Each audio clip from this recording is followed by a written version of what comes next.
this very special episode of NBA 2K TV. I'm Alexis Morgan. And I'm Chris Manning. Special episode because we have reached number 200. Here's Tatum and Slam. In your face. You play 2K. All the time. You act. Yeah. Oh, yeah. And now you have an album. Anything you can't do? I can't lose. They may be on the road, but the Bulls still know how to dress to. And as they, well, great attitude. His work inside, a big part of it, DA. Thanks. And here's a look at some numbers for Sexton. And guys, how about the surge of offense he's experiencing right now? These last 5 games, he's been a machine at the offensive end. A different score than he had been earlier in the season. We'll find out if he can keep it going here tonight. Let's check out Chicago's starting lineup. Porter and Markkanen, the duo at forward. White and LaVine team up in the backcourt. And it's Carter in at the 5, roaming the paint. And for Cleveland, Ashman and Love are the forwards. Garland and Sexton man the backcourt. And it's Drummond in at the center, filling out the middle. Here's Love, and he converts the layup. Well, Chris, as we wind toward the end of the regular season, what do you notice as an analyst that you didn't notice when you were playing? I think what I didn't notice when I was playing was everything that goes on around the arena. Now I get to the games a couple of hours early. I get to interact with fans. I get to see game productions. The business of basketball, just how much everyone loves the game, from Adam Silver down to someone at the concession stands at the arena, how it really is a community and a family. Because when I was in Sacramento, I'm just playing for Sacramento. I didn't realize how many people in New York and Detroit and other places supported not only us in Sacramento, but their home teams, and just seeing how passionate everyone in the business of basketball, how passionate they are. And that's just something awesome to be a part of. And he just dangles from the bucket after sending that one through. And you can see which team has the swagger right now. Now here's LaVine. One of the most consistent producers in the league. He's averaging around 25.5 points a game. Markkanen finds LaVine. Shooting foul as the whistle blows. He'll shoot 2 free throws. Andre Drummond picks one up. So smooth with that shot fake. I mean, as soon as LaVine has fooled you, the rest is easy. Well, Zach LaVine possesses a speed, Chris, and a burst that makes him a very tough man. Yeah, and he has a great first step. I mean, when he's trying to beat a defender off the bounce, you can't let him get an edge to the hoop. He'll flush it on your head 9 times out of 10. And White kicks to LaVine. Markkanen trying to break loose. LaVine can't hit. He's forcing things a little bit in this quarter, settling for shots that he'd be better off passing up. Love the pass to Sexton. Cleveland moving it around, and it's Otto Porter with the foul. That is his first foul of the game. Chicago on defense. It's a 5-point game. Garland dishes to Drummond. Basket counts. Oh, great ball movement there. Now Chicago has gone 1 of 3 from beyond the arc so far in the game. For 3, LaVine. And that's collected by Love. Nothing seems to be going his way this quarter. Oh, man. Awful display from him so far. But you know he's going to keep working to try to turn it around. Yeah, they're going to have a nice little run here. And LaVine, here we go. Well, you just watch LaVine play, and you can see the athleticism he possesses. Right, just explodes anytime he wants to. And guys, with LaVine, the speed and first step have always been there for him. But you can see the strength he's added to his game since his rookie year whenever he goes at the rim. And the Bulls making a change here. Luke Cornett, he's checked in for Carter. Young comes in for Markkanen. Saransky's checked in for Porter. And Chris Dunn subbed in for White. Now here's LaVine. He hits that shot, his first of the night, now 1 for 6. Oh, LaVine is such an explosive player. He's able to fight through the contact and get it to go. Nance. The rebound by Young. Man, you don't see this fella blow many layups. Not against D like that, anyway. LaVine finds Satoransky. From 18 feet away, Young's shot is off. And it's Thompson with the ball. He'll bring it up for the Cleveland Cavaliers. 6-point lead. He's going to put that one in his scrapbook. Insane dunk. And now they're starting to rub it in. Build up a lead, and here we go, baby. It is showtime. And the Bulls making a change here. Hutchison's checked in, and it's done penetrating. Cornette kicks to Satoransky. Pass to Hutchison. Dunn right side. Just 5 on the clock. Off to a good start as he hits his first shot attempt. Oh, Kev, the main strength of Dunn's game to me is his ability to carve his way inside. So insane. Outside Porter. Here's Nance, and the jam by Larry Nance. And he gives that rim a good tug on the way down. That's how you drive your point home right there. What unselfishness from the young guard, Dunn. He's making more of an effort to distribute the ball. On the wing, Porter. Out to Thompson. Back to Porter. Passes it to Nance. Over Young. That one off the back iron and out. For Chicago, they have been successful on 3 of their 4 free throw attempts up to this point. And all the season, they're hitting about 76%, which is a decent rate. Valentine's checked in for Chicago. Shaquille Harris comes in for Chris Dunn. Well, he's got a great stroke from the line. That's not something we can say about all the league's big guys. Thompson passes to Nance. And the Nance slams it in. Nance is special. How easy is it for him to make the spectacular look routine? And the basket by Hutchison. Yeah, another nice bucket down low. They've really been able to work the ball into the post effectively here so far. The scoring fast and furious as we end the first quarter. Cavaliers ahead. They lead by 4. It's the end.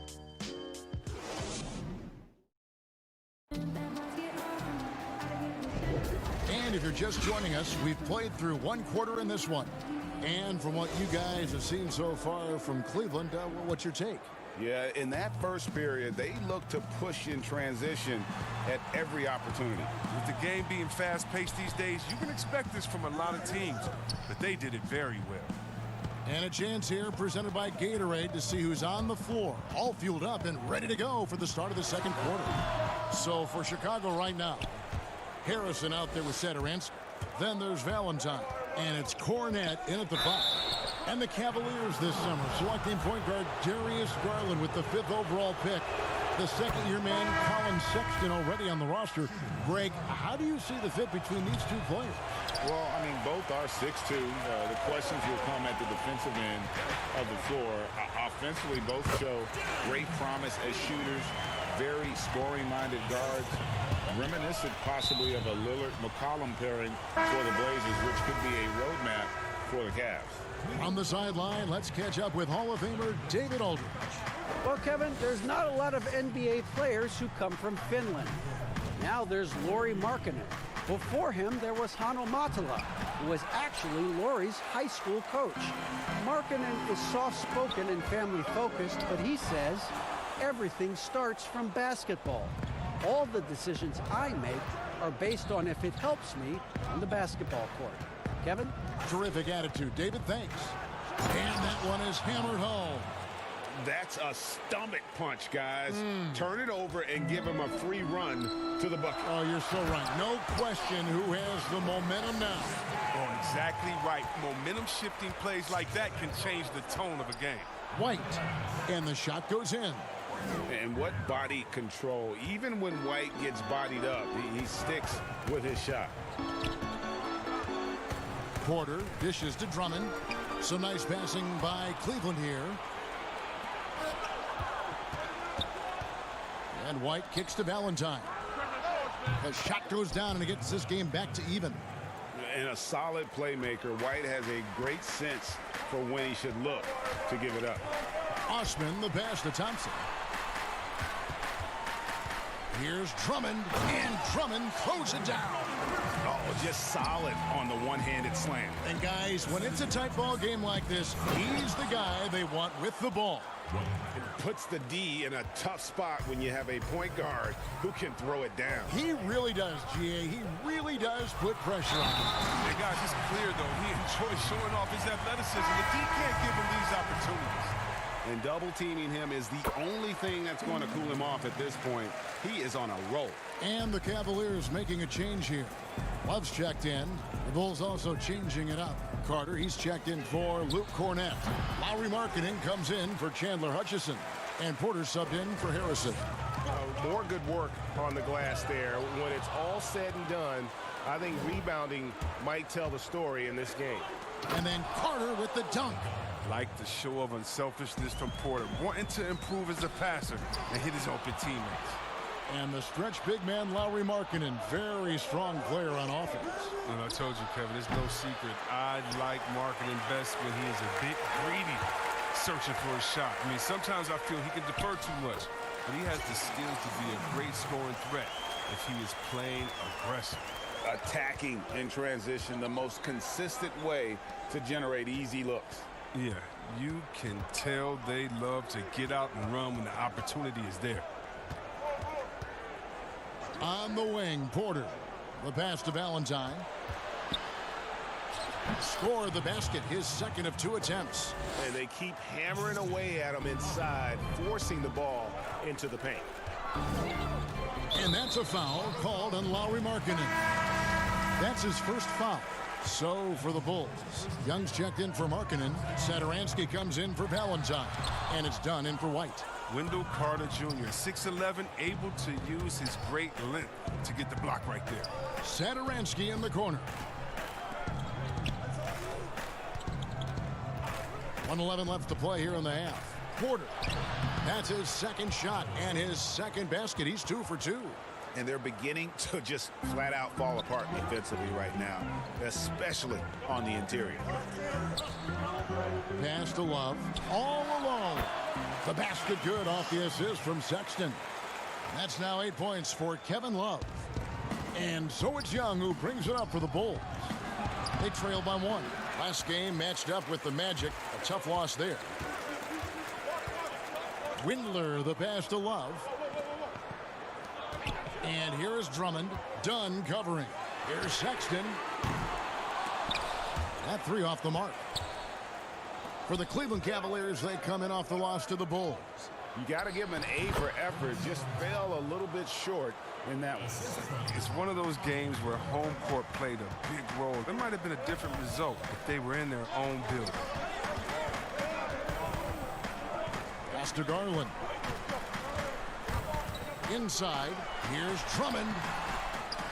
Tries again, and he sinks the layup. Drummond's got 9 points now in the quarter. An elite offensive rebounder. Drummond judges shots, trajectories, and angles so well. I mean, just great hustle.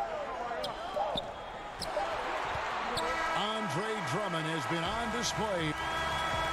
All right, David, thank you, and stay with us, folks. We'll be back just after halftime. The 2K Sports Halftime Show. Welcome back to 2. Andre Drummond having an outstanding game. He had 13 points, 2 assists, and that.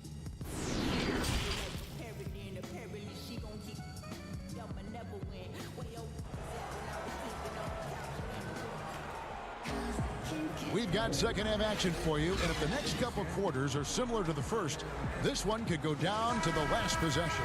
Andre Drummond has been sensational. He's done a fantastic job of finding open space to operate within the first few quarters. Yeah, the offense looks crisp, and guys are hitting their shots. Garland and Sexton man the backcourt. Ashman and Love are the forwards. And it's Drummond in at the center. So that's who's on the floor for the Cavaliers. Hey, look at guys like Otto Porter. He just brings so much with his consistent outside jumper. And guys, he's shot threes at a tremendous clip the last few seasons. I mean, really for his whole career. Sometimes can be a bit passive, so you just make sure he's involved and looking for his shot. A finish. And LaVine with the slam. Easy to see why LaVine won the dunk contest in 2016. I mean, he has endless ups. Sexton dishes to Drummond. Sexton, and out of bounds as Chicago gains possession. And let's take a look at Colin Sexton's numbers. Since the break, he's been simply stellar, averaging 25 points per, 4 assists, and 3 rebounds. And I'm not sure he can play any better than he has. I mean, surprising a lot of people with this play here of late. Absolutely. And now the question is, can he build from this? Or will he regress back to the mean? You know, we'll see. Markkanen, Cavaliers with the rebound. They'll be off to Charlotte for a game against the Hornets. That sets off a 5-game tour for Porter. Passes to Carter. They shoot again. Green for 2 points. Carter's got the lead up to 5 now for the Bulls.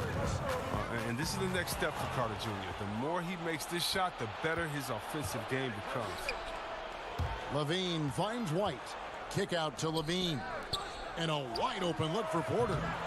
Offensive rebound. Well, you don't see that very often. A wide open 3 is usually like a layup for him. And there's Garland. That's good on the assist by Love. That's now 8 points for Darius Garland. Passes to Porter. Back to White. Outside LaVine. 3-pointer. It's good from long range. LaVine's got 5 points now in the quarter. A decent threat from downtown. You got to see LaVine nailing this shot more and more. Osman kicks to Garland. Back to Osman. Porter with the steal.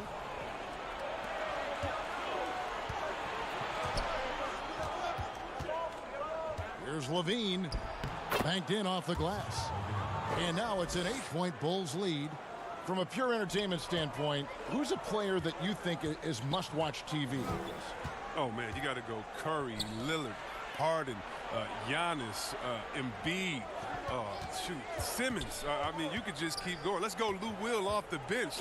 Let's even go defensively. You can even go Patrick Beverly. So many guys that is just so much fun to watch play. Must-see TV. That's the kind of aggressive and assertive play they need as we get closer and closer to crunch time. To the paint. Carter kicks to LaVine. And some nice ball movement here by Chicago. The putback controls the rebound and puts it back up and in. And the Bulls lead by 8. He's made the most of the halftime break. He shook off the problems he had in the first half, and he started to settle in. Here's Sexton. Count the bucket, and he's got a free throw coming up as well. And sometimes it seems like Sexton wants to get hit on the way up. He just embraces the challenge. So Chicago ends up going with the new group. And Coach Jim Boylan agreeing to a multi-year extension with the Bulls this summer, Greg.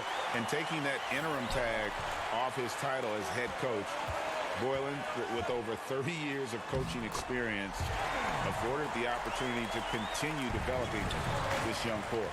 They're finding lanes to the hoop now with consistency. 5 buckets in a row from the paint. Done outside. Out to the right wing. Here's Harrison. And misses it off the right side of the rim. You expect him to make those. They've got to do more to get a hand in his face next time. It's Thompson off the drive. Here's Nance. The putback, and there's Thompson putting it right back in. Well, we've seen that movie a few times, haven't we? An easy bucket in the paint. Young. It's good on the putback. Oh, great timing. He is one tough customer on that offensive glass. You know, it's like he has a sixth sense of where that rebound is going. And Nance kicks to Sexton. Nance passes to Windler. Back to Nance. 6 to shoot. Here's Porter. The shot, no good. And it's Chicago the other way. And it's Young at the elbow. And Young with the stuff. Yeah, but I mean, maybe could have tried for a more memorable dunk than that one. And we know he's capable of those memorable ones. Ooh, I guess he didn't appreciate getting scored on that last strip. I guess not. He threw it down right on top of him. It's picked off. And now the Cavaliers. Fast break and a wide open look for Porter. The basket good off the assist from Sexton. Sexton's got his 4th assist with that last one here tonight. Here's Cornette and the powerful one-handed slam. Oh, going high to throw that one down. Sky high. Fantastic one-hand jam.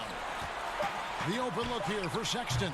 Again, the Cavaliers score. A dangerous score from mid-range. Sexton loves to take that shot when he gets it in rhythm. And it's good, but hold on. The officials may want to look at that one on the replay monitor. And not so fast. The officials are going to check that shot again and make sure they got it right before we go. Some impressive scoring, and we still have 1 quarter to go. Who will gain the upper hand in the 4th? We'll get right back to the action when we return.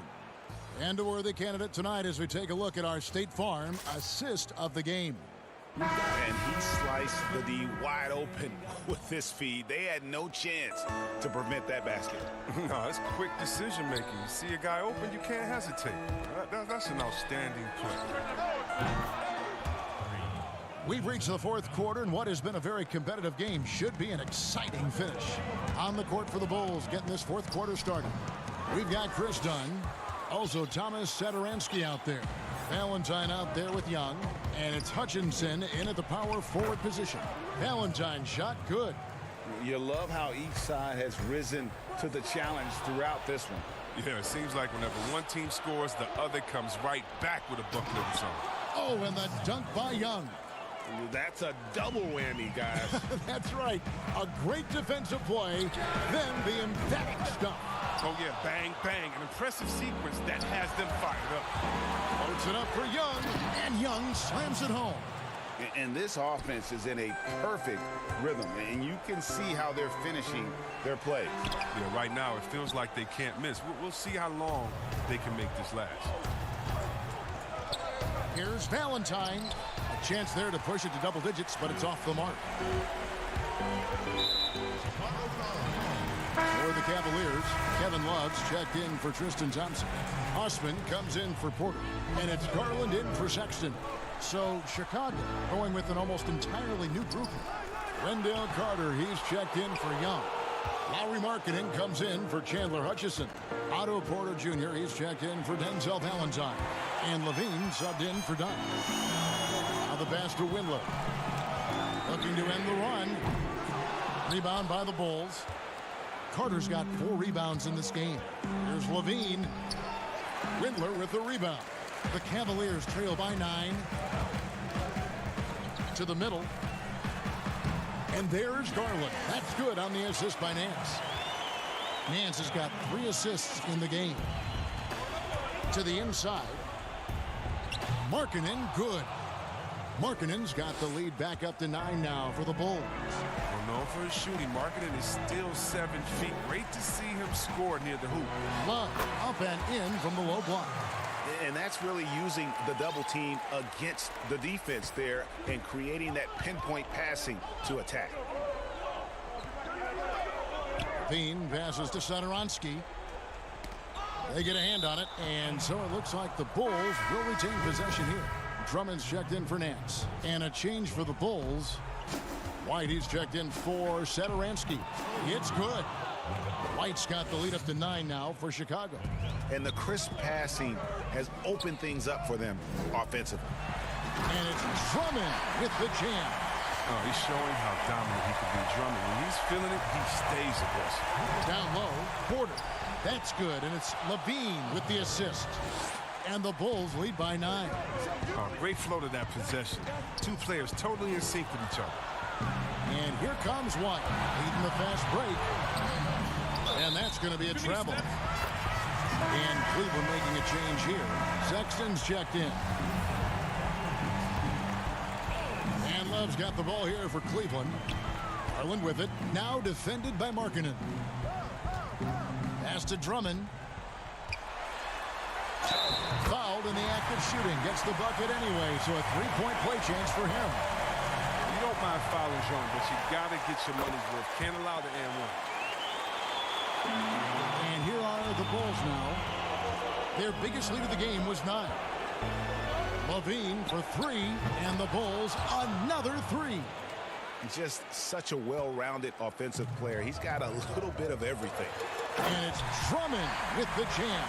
With unparalleled power and athleticism, Drummond makes dunking look so easy. Outside Markkanen. Outside LaVine. Pass to Porter. Out to White. Shot clock at 5. 13 feet away. Takes the three. And Porter is good for three. So many of the plays they're running designed to create opportunities from deep. Well, yeah, Greg, you see more teams doing this nowadays. We all are firmly entrenched in the era of the three ball. Love with a wide open look. And the Cavaliers get another bucket right there. I admire the quickness. Love's catch and shoot, Jay, is instant. Out of his hands in a second's notice. And it looks like just playing the last bit of this one out in what should be a nice win here for Chicago. A few times this season, turnovers have cost them, but they really kept the ball under control. They were both focused and relentless. And you can mark this one down in the W column. It'll mark their 23rd of the season. The one player that really stands out, of course, in this one, it was a dazzling game for Zach LaVine. He was everywhere defensively, offensively. The effort we saw from him tonight, I think, was the difference. Passes it to Love. Some nice passing by Cleveland here. And that'll be two. And so the coach's challenge here comes into play. The coach protesting the personal foul call. And this is the time now where the officials can review in closer detail what constituted the original personal foul. Getting a different angle can sometimes make it a lot easier to determine. Greg, indeed, and the one thing with replay review is that when you see the slow motion replays, you really get a new appreciation for just the immense speed at which these players are moving at.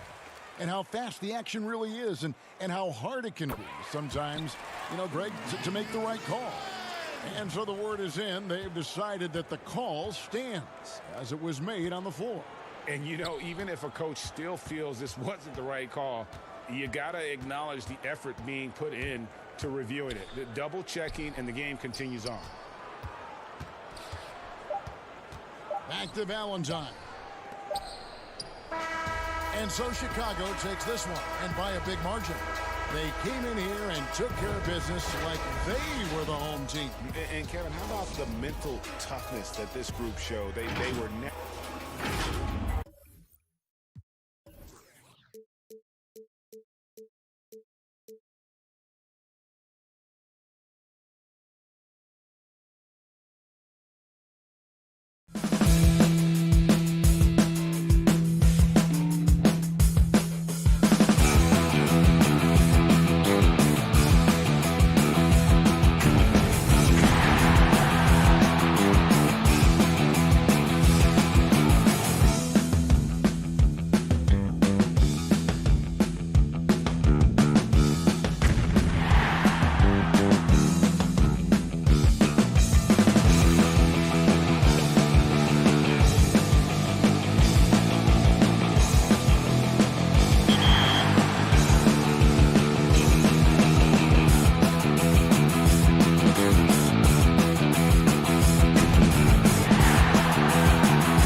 Where do I start? Where do I get my rhythm? Where do I get my groove? I always start off with a bounce. You just start with a bounce, and then you see. I'm part of the baddest game, most successful game in the world. I went to Portugal this year, and the young tour guide goes, "It's Doris Burke from 2K." It wasn't Doris Burke, the announcer. It was Doris Burke from 2K.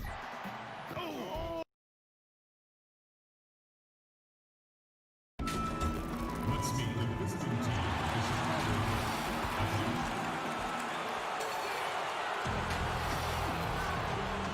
And we've got, well, tremendous athleticism. Thanks, D.A. Let's quickly take a look at the standings out east. The season nearly complete. Take a look at the Magic. They're good enough for 8th place in the conference right now, looking to hold on to that. And, of course, the Bulls, just a few spots below there. And I think for the Magic, they're one of those teams that hasn't quite figured it out this year. A lot of talent, a lot of heart, but nothing to put them up on that next level. You know, it's got to be frustrating to them, Greg. You can't dwell on the past. You've got to think forward, work together, and play for one another. Now let's take a look at the Bulls' opening lineup. Porter and Markkanen, the duo at forward. White and LaVine team up in the backcourt. And it's Carter in at the 5. And for the Magic, Augustine and Fournier are the backcourt tandem. At the 4 and the 5, we have Gordon and Vucevic. And it's Ennis in at the 3, the small forward. Well, Evan Fournier is a fundamentally sound player. And if his teammates are open, he will deliver the rock. Doris, 4 years and $76 million for Aaron Gordon. Good money if you can get it. No doubt, Kevin. And in today's NBA, Aaron Gordon is well worth it. This guy is on the upswing of his career. He's got plenty of room for growth. Tremendous athlete and getting more and more skilled. And Ennis slams it in. Well, DJ Augustine has been around this league a long time. He does not miss open teammates. Porter passes to White. Now the dish to LaVine. Outside, Markkanen. Beyond the arc. And Zach LaVine gets the 3. LaVine's got 5 now. And they don't want to get in a habit of giving him open looks from 3. First quarter still, but not who you want to leave open. Now here is Augustine. He's coming off a 16-point game against Chicago. That's to Ennis. 6 on the shot clock. Sinks the triple. He has 5. You simply must play better defense than that. This guy is too good from distance. Here is Carter. 17 points for him last game against Orlando. Magic moving the ball around, and Vucevic throws it down. He's got the size to make that an easy finish. Vucevic, deep position, and he's golden. For Chicago, they've gone 4 of 4 to start, so a nice offensive rhythm to start here. Now here's LaVine. He's got 5. Here's Carter. That one, no good. Great D that time from Vucevic. Ooh, couldn't quite get that one. 4 for 5. Fournier finds Vucevic. And slam dunk by Vucevic. Capable of finishing off the drive. I love how determined Nikola Vucevic looks when he puts the ball on the deck. And the pass to Carter. He dishes it to Porter. It's stolen by Ennis. Here's Augustine. It's good. The assist that time for Ennis.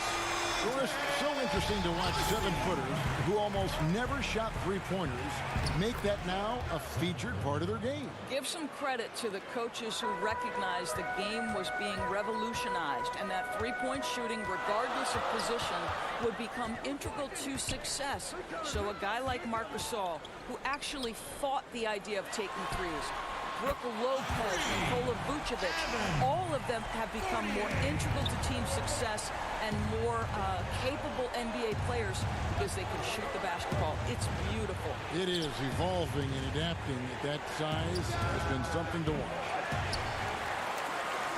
Orlando leading by 4. 2 free throws coming up, and they call the shooting foul. First trip to the free throw line for him in this one. The first free throw is good. So Orlando going with an almost entirely new group here. Bamba is checked in for Vucevic. Kem Birch comes in for Aaron Gordon. Ross is checked in for Fournier. And Markelle Fultz is subbed in for Augustine. Now here's Dunn. Taking a look at his stats, he's averaging around 7.5 points a game. It's blocked. Fultz looking around and finished off by Fultz. Boy, there's big-time athleticism in the body of Markelle Fultz. Get up, young sir. Dunn kicks to Sederansky. Inside, Cornette. No good again that time.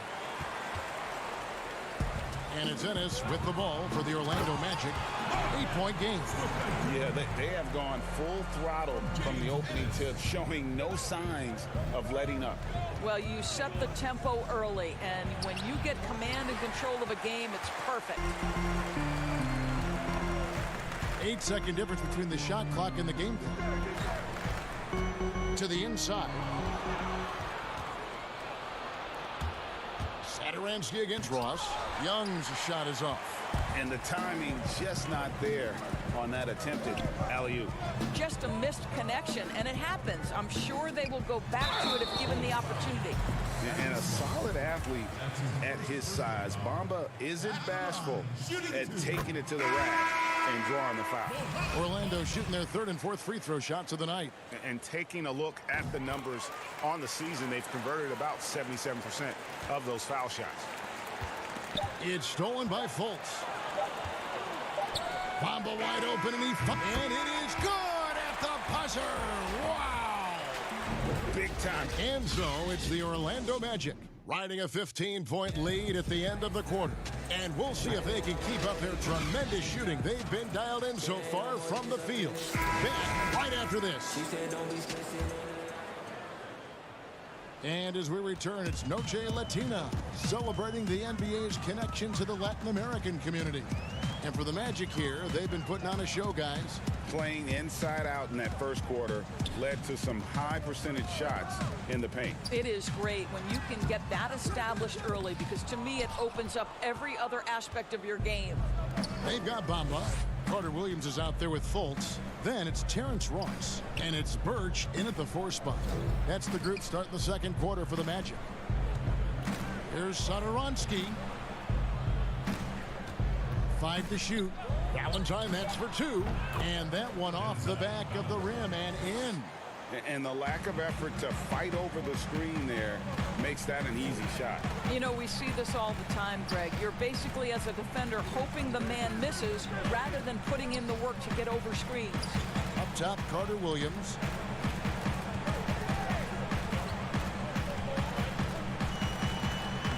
Good for the basket. Starting off 1 for 1 with that shot.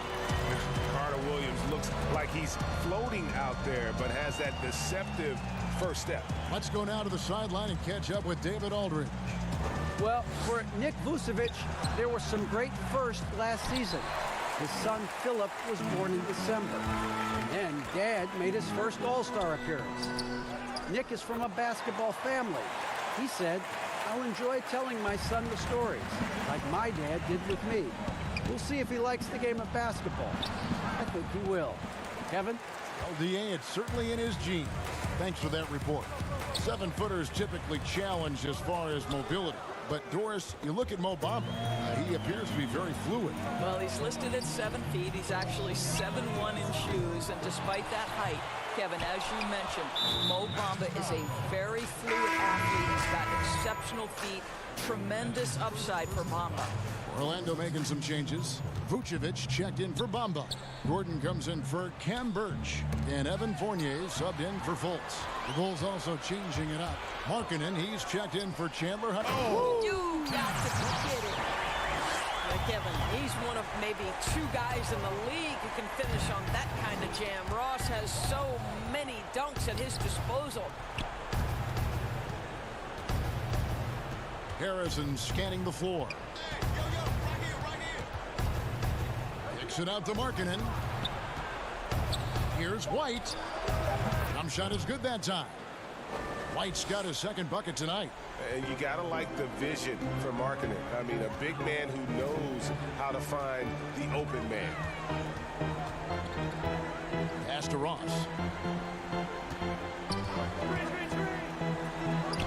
Laid in with a nice touch off the glass. Ross has got 4 points now in the quarter.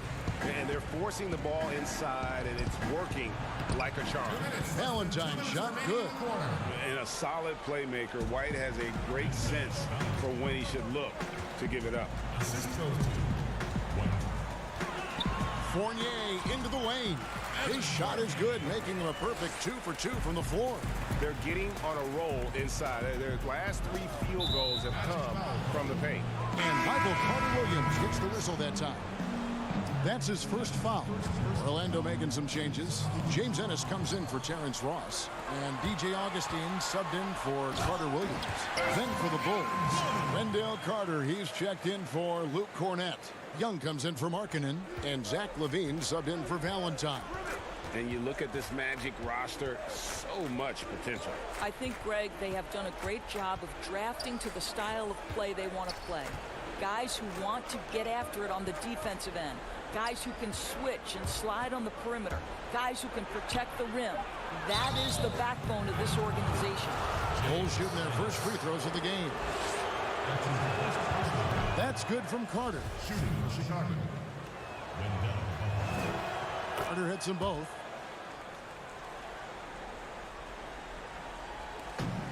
.107 left to play here in the second quarter. And Augustine kicks to Fournier. Back to Augustine. Knocked loose. Out of bounds as Orlando keeps possession. Let's take a look at the teams that have done a great job of converting turnovers into points since the All-Star break.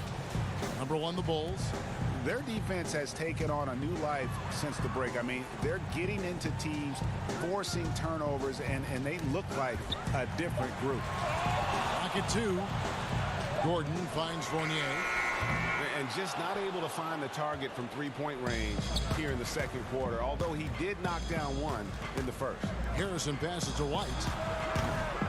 And the Bulls with another miss. And they've got a big lead, not just on the scoreboard, but really in the rebounding numbers as well. Fournier's shot is off. That's exactly how you have to defend him. He's a guy that the D needs to be aware of at all times. And we've got an injury out on the floor. Very unfortunate as always, guys. Don't like to see this. And boy, this really doesn't look good. Just the way it happened. Boy, it's got to be so frustrating for him. As hard as he has worked, doing everything he can to help his team, just heartbreaking, Greg. Chicago making a switch here. Porter's checked in. And working, Kevin, themselves to the line here in the second. A nice way to get your offense going. Here's Augustine. And he gets the whistle. 2 free throws coming up.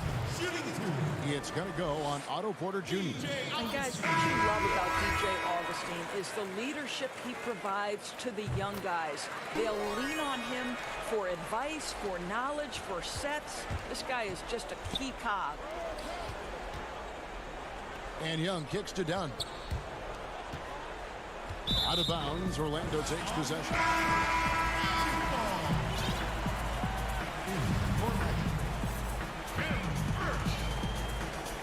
5 seconds left in the first half. Back to Augustine. Young with the steal. And so it's... Okay, David, much appreciated. And now time for halftime. So we'll be back in just... It's the 2K Sports Halftime Show. Hey, welcome back to 2K Sports. Out in front at the half is Orlando. They are dominating the scoring, leading by 90. And that should do it with the...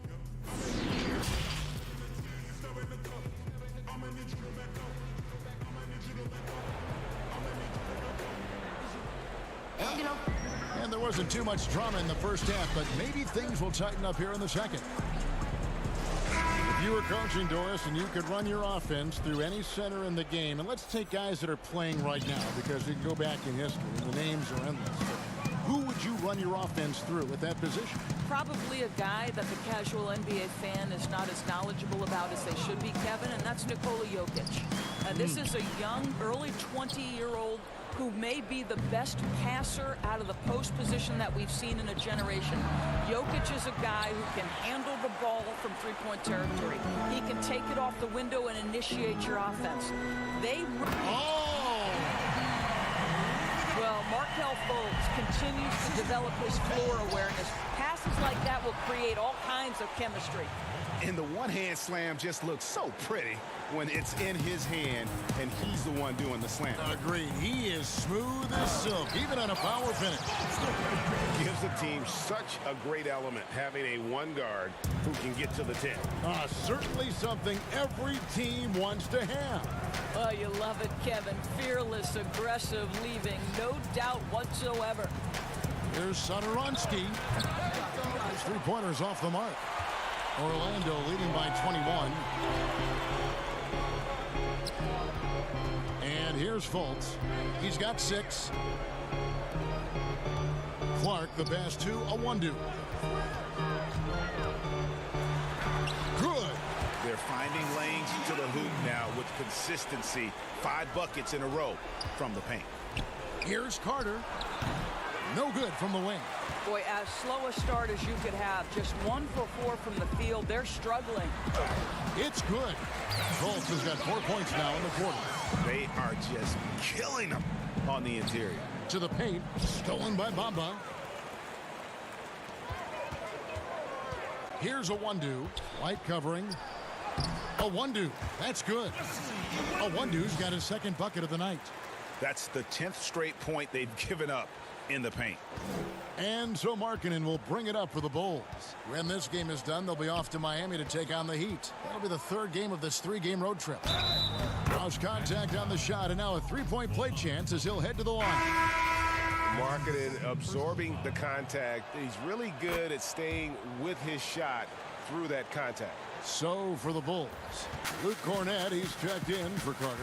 Chandler Hutchison comes in for Otto Porter Jr. And it's Valentine in for White. Passes it to Carter Williams. For 3, Ross gets it to go from beyond the arc. Ross has got 7 points. And everything is dropping for them. Terrific second half run.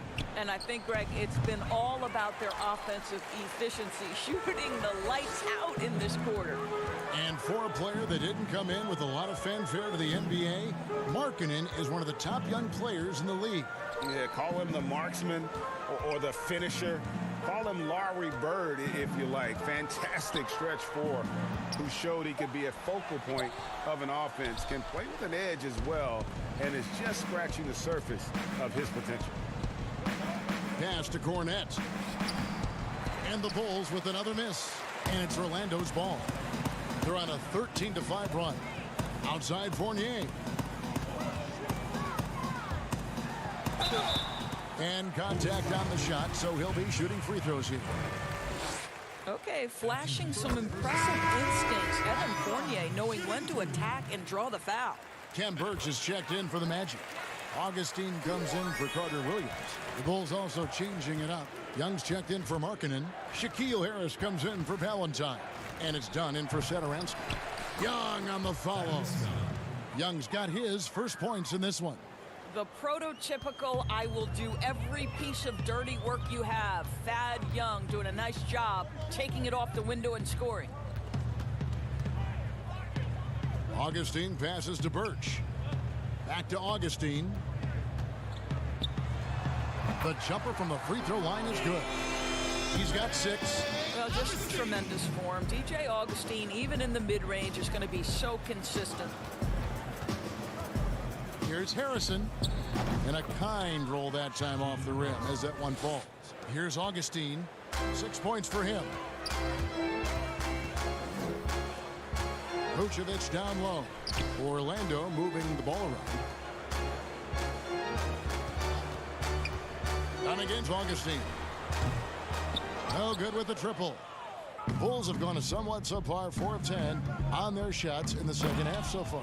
Oh, and the dunk by Young. My goodness, the soaring Thaddeus Young, such elevation on that alley-oop. Orlando's gone 1 of 2 from beyond the arc since coming out of the break. Here's Augustine, and he uses the glass on the layup. Augustine's got 4 points in the quarter. For Chicago, they've gone just a bit under 50% from the field since halftime, 5 out of 11. It's a 4-second differential between the shot clock and game clock. Here's Hutchison. And Vucevic pulls it down. Vucevic has got 5 rebounds tonight. Gordon dishes to Vucevic. And slam dunk by Vucevic. Boy, don't you love to see Aaron Gordon make these kinds of decisions. This guy is fully capable of recognizing open teammates. Well, exposing a weakness in the defense, that's just way too easy, guys. And so it's the Orlando. And now let's take a listen on head coach Steve Clifford. Good offense, right? We got back. And as we head into the fourth, we'll see if there's a comeback in the works or if it's more of the same from the first 3 quarters. Moment here now for an injury report. And let's get an update on Zach LaVine's injury. David, any news there? Hi, guys. The head athletic trainer for the Bulls gave us some information. He told me it's a sprained elbow. Now, they put some ice on it, and they're hoping that he doesn't have any inflammation. He won't play any further tonight, obviously, and will be out for quite a while. Kevin, back to you. Thanks for the status report there, David. At least we now know, Greg, how he's doing. Yeah, when you talk injury, the unknown factor is always a difficult thing to deal with. There's no question, because even if you know what's wrong, individuals have different healing times. The time frames can be totally different for similar injuries. Frazier is out there with Markelle Fultz. Then it's Ennis. Then it's Bamba. And it's Birch in at the power forward. That's who's out there for Orlando. Bamba's shot is off. I'm shocked that didn't turn into 3 points. I mean, he makes you pay on those nearly every time. Doris, when you look at draft eligibility requirements, it is a very fluid topic with a lot of different ways it could go, a lot of moving parts. Where do you stand? I'll tell you the truth, Kevin. I'm conflicted about this because I believe there is real value to the college experience. There's high-level coaching across the game at the collegiate level. But I also believe that young men who have talent should be able to, when they are eligible, decide when they want to become professionals. So, listen, I'm sort of in the middle. There are legitimate arguments to be had for both sides. What I hope, regardless, is we get the best players in the league, and that's certainly going to happen whenever it happens. You can't just stop when there's a pick set up. Gotta fight over it as a defender. And Greg, you know exactly what that takes. It takes energy, it takes activity, it takes intensity. Here's Harrison. Orlando grabs the miss. And with the success they've had rebounding the basketball, they're right where you'd expect them to be, firmly in the driver's seat. This is an important ability for Mo Bamba to have, right? Score on the move, put it on the deck, make sure you take advantage of all that length on the drive. And there's the pass to Harrison. Here's Dunn. Takes the 13-footer up again. And Bamba pulls it down. Bamba's got his 5th rebound in this one. Birch kicks to Fultz. Doris, basketball continues to gain in popularity around the world, doesn't it? It's amazing to me. It does. Adam Silver, the commissioner, has said, I believe we can be the #1 spot in the world. Obviously, they'd have to overcome the soccer, and that's popularity. But think about this, Kevin, how inclusive a game basketball is. And the love spans across gender, race, ethnicity, religious affiliation. And the best part about the game of basketball is this, Kevin. When you're growing up and trying to get better, you need a ball, you need a hoop, and you need you, and you don't need anything else. That is so well said. Denzel Valentine, he's checked in for Chicago. That one falls. Bamba's got 4 points this quarter. Boy, you have to be impressed with the offensive production. They have got it firing on all cylinders. And at this point, it is their game to lose. They've done such a good job building the lead. Frazier, the pass to Clark. Back to Frazier. Clark dishes to Carter Williams. And he banks in the layup. Big miscommunication on defense. He recognizes it and quickly takes advantage. And that's typical of this guy. He's always reading the situation, reacting quickly, and capitalizing. Luke Cornett, he's checked in for Young.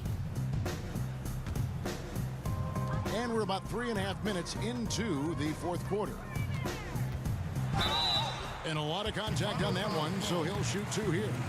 Doris, when you look at the success of international players, and the league has a litany of very good international players, Doncic being the latest success story, is the perception changing about these kids when they come from overseas and play in the NBA?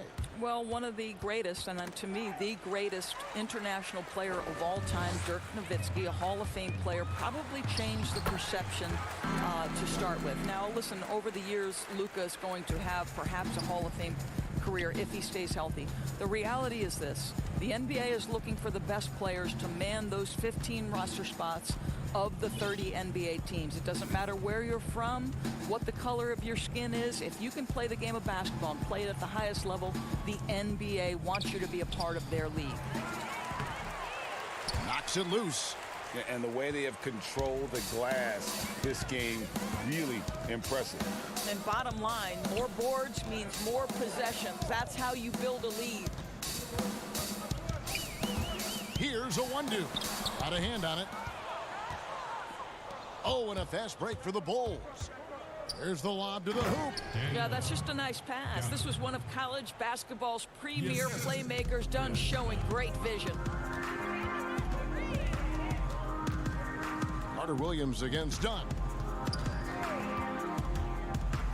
Carter Williams kicks to Bamba. Harrison with the rebound. And the dunk by Bamba. Convincing lead with very little time remaining, and the fans are pumped.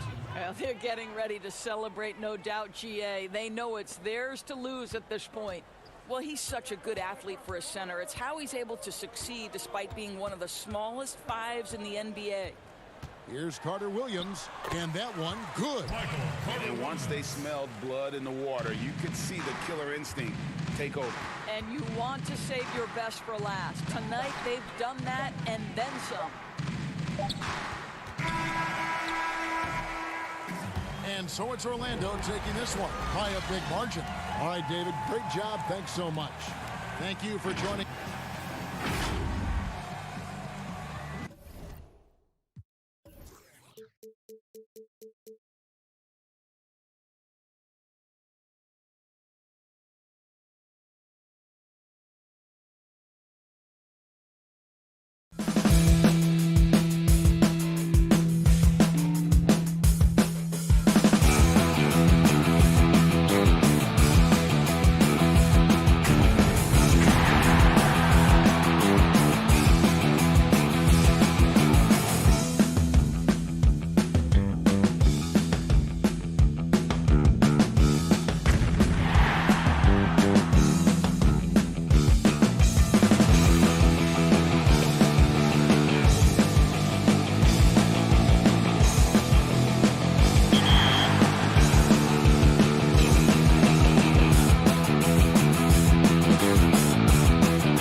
Welcome back to 2K TV. Bill Simmons, the sports guy. Now, the sports guy is your nickname, but if you were a player, what would you have as your nickname? Washed up. Washed up, Yeah. that's it? Yeah. I quit pickup like 5 years ago. I'm gonna end it right. He's going to end it. I'm going to end I feel it. I feel it.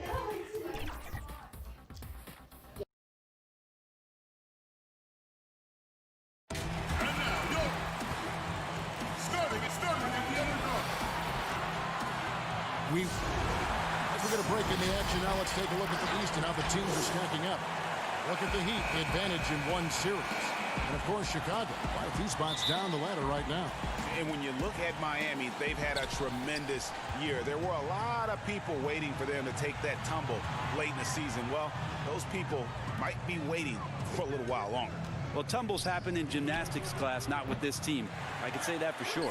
All that's left to wonder about is how deep a run this team's going to make. Let's check out Chicago's starting lineup. LaVine at the 2 with Porter at the 3. Markkanen and Carter are up front, and it's White in at the 1. And for Miami, Adebayo is out there with Jones. Then it's Robinson. Then there's Jimmy Butler.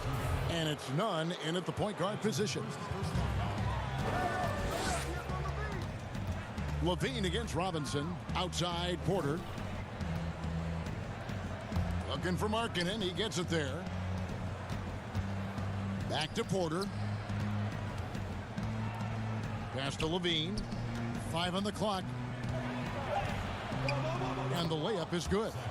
Brandon, looking ahead to the playoffs, when you made your first postseason appearance, were you surprised by the intensity you found once you got there? Kevin, it was my second season. I was playing for the Clippers, so getting into the playoffs was quite miraculous on its own accord for the organization.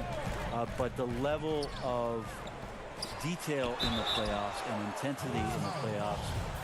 And here we go with the coach's challenge. Not surprised in a competitive game like this. And he's disputing the personal foul call. And this is the time now where the officials can review in closer detail what constituted the original personal foul. Getting a different angle can sometimes make it a lot easier to determine. Greg, indeed, and the one thing with replay review is that when you see the slow motion replays, you really get a new appreciation for just the immense speed at which these players are moving and how fast the action really is and how hard it can be sometimes, you know, Greg, to make the right call.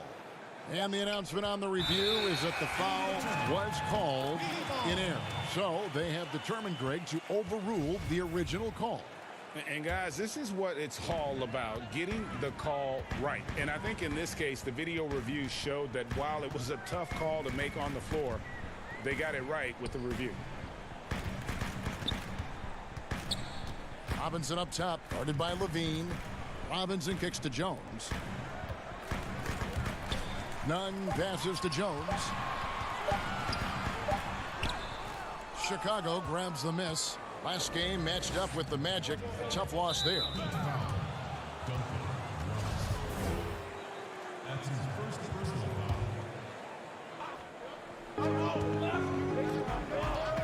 Robinson against LaVine. Here's Markkanen. And that'll be 2 free throws coming up. Officials on the call with the foul. When you watch Lauri Markkanen play, it's easy to see how easy it is for him to put up points. Attacks from all spots on the floor and has a great touch on that shot, especially for a man his size. Crowder, he's checked in for Miami. And too much time in the lane. They get called for the 3-second violation. And a moment here to look at the numbers for White. He's right around 13 points a night, 3 rebounds, and 2 assists. We know that he can come up with the occasional big play, but his overall numbers haven't been impressive. There is a bit of a feeling they're all looking to him to step up, and they know he's capable of doing it right now, just not getting it done. And really, Greg, the only knock on Markkanen is that he can be too passive at times. And I suspect that will fade as he grows more comfortable in the league. You have to remember how young he is and missed a good amount of time with injury during that second year. And White kicks to LaVine. Goes up on the wing. He clangs that one off the back iron, and down it falls. And I like to see this. They're calling his number early, and he's delivering. Well, he's going to just keep going now. That's early confidence for him. To the wing right side. Adebayo down low. Defended by Carter. Shot clock at 6. Here's Crowder. And that one is off. So the Bulls will take it the other way. Back to Adebayo. Excellent D there from Markkanen. We're not going to see that very often. The defense in the vicinity, but still, he's not one to blow layups. He hangs in there and cashes in on the second chance points. And those second chance points really become almost like bonus points when you can get them. The pass to Crowder. Miami no good on that time either. The Bulls leading by 6. White wide open. He fires.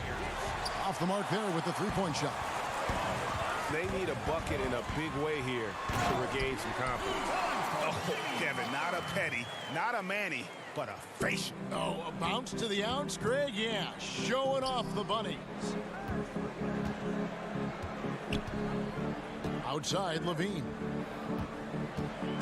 Here's Porter trying to get open as Carter. Porter, no luck. Well, mid-range is where he makes the money. So when the D's slow to get out on him, always surprising to see him miss from there. And it's out of bounds. The Heat will take it the other way. That is just a careless turnover. You've got to be smarter in those exchanges. Andre Iguodala is checked in for Miami. We've got a 9-second difference between the shot clock and the game clock. To the middle. Here's Adebayo. The rebound by Young. That's the only kind of defense that's going to cut the mustard here tonight. You got to stay on top of a guy like that who can play at such a high level offensively. Here's Dunn. Taking a look at his stats, he's averaging around 7.5 points a game. Pass to Satoransky. From about 16, Young. Young on the follow. Great at using his body and finding his feet in positions on the boards where he can get up, get to it, get an extra possession. Silva can't connect from long distance. It doesn't go for him. And so it's the Chicago Bulls with a...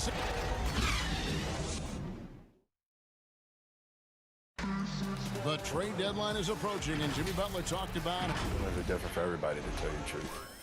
Staying level-headed and ready for whatever's next. That's Jimmy's mindset, Greg, in a nutshell. And it's fair to say the level of professionalism and maturity he possesses is really impressive. Welcome back, everyone, to the second quarter of play here on Noche Latina. Vamonos. And taking a look at Chicago's performance here, guys, what have they been doing or not doing? Well, pounding the boards is one way to gain an advantage. They simply owned the glass in that first. Well, if you get physical out there, you can control the glass, and that helps you to control the pace of the game.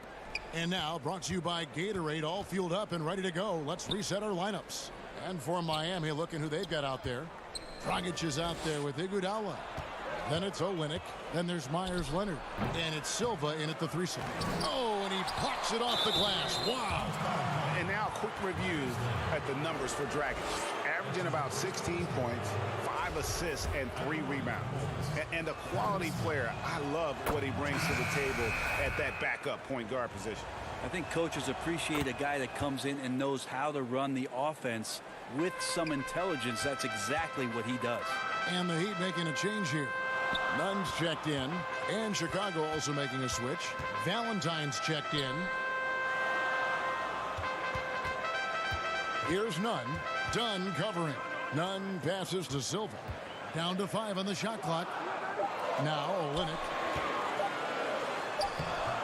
It's hauled in by Cornette. And hard work on the glass. Once again, guys, they put a lot of effort and focus on the backboard. Oh, and the lead gets bigger on a ridiculous offensive sequence. That dunk alone would have been spectacular. Never mind it coming at the end of an alley-oop. Shaquille Harrison, he's checked in for the Bulls. Now, here's Valentine. T right on him. Back to Satoransky. Each year, so many coaching changes. Brent, do you feel they generally get too much blame when things go wrong? I don't know if blame is the word, Kevin. That's just the easy out for a lot of organizations that want to make some changes. The main thing that's frustrating, I think, for the coaching fraternity is patience. You have to be realistic about the potential of your team and how much time it takes to grow what it is that coach's culture is all about. That's where teams sometimes lose out and give up on somebody a little bit early. But these guys go into it eyes wide open. Oh, there's no question about it. And really good coaches in the NBA know that it might not last all that long. So they're going to be who they are. That's who you want to hire. Hire a coach who knows exactly who he is, both coming in the door and walking away. And out of bounds as the Heat gain possession. Some changes for Chicago. Carter comes in for Luke Cornett. And it's White in for Satoransky. Now let's go to the sideline and catch up with our Hall of Famer, David Aldridge. Well, Kevin, Jimmy Butler has made several all-star teams, but he remains single-minded in pursuit of his bigger goal. Butler said, "I just want to win a championship. That's all that matters. I didn't do it in high school, didn't do it in college. If I don't win it here, then I'll go to the 50 and over league someday. But I got to win a championship at some stage." Kevin? I like that attitude. Thank you, D.A. And it's out of bounds. The Heat will take it the other way.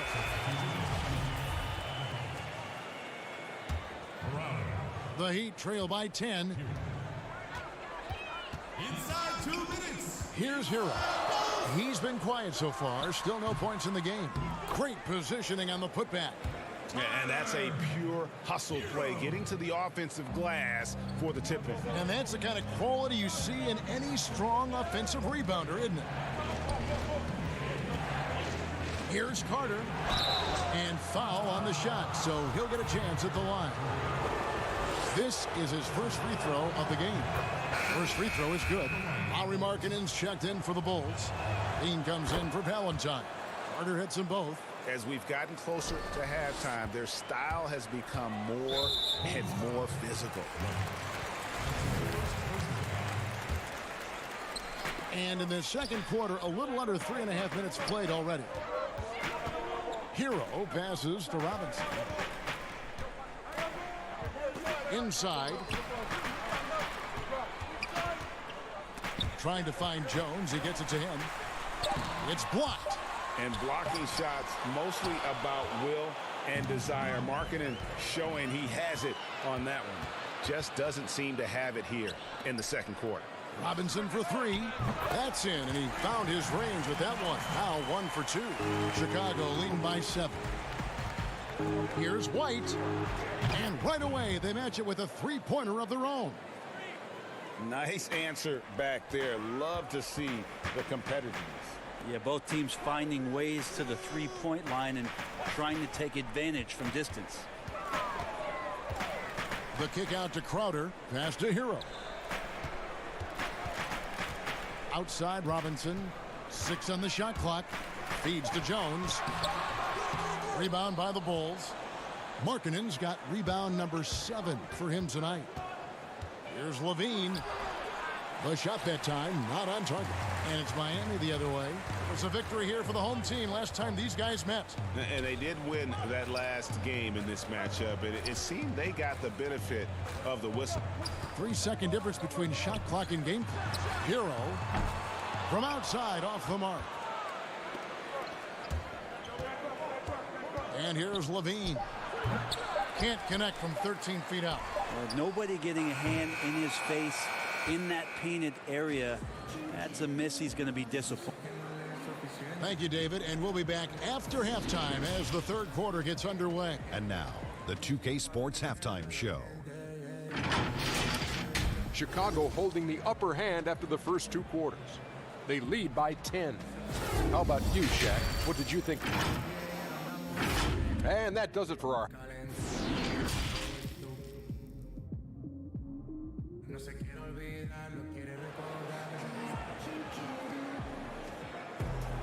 And for those of you just tuning in, thanks for being with us. The second half of this game still to play. One guy who's getting it done is Thaddeus Young. And those extra chances mean so much. And he has shaped the game with the way he's been pulling down those offensive boards.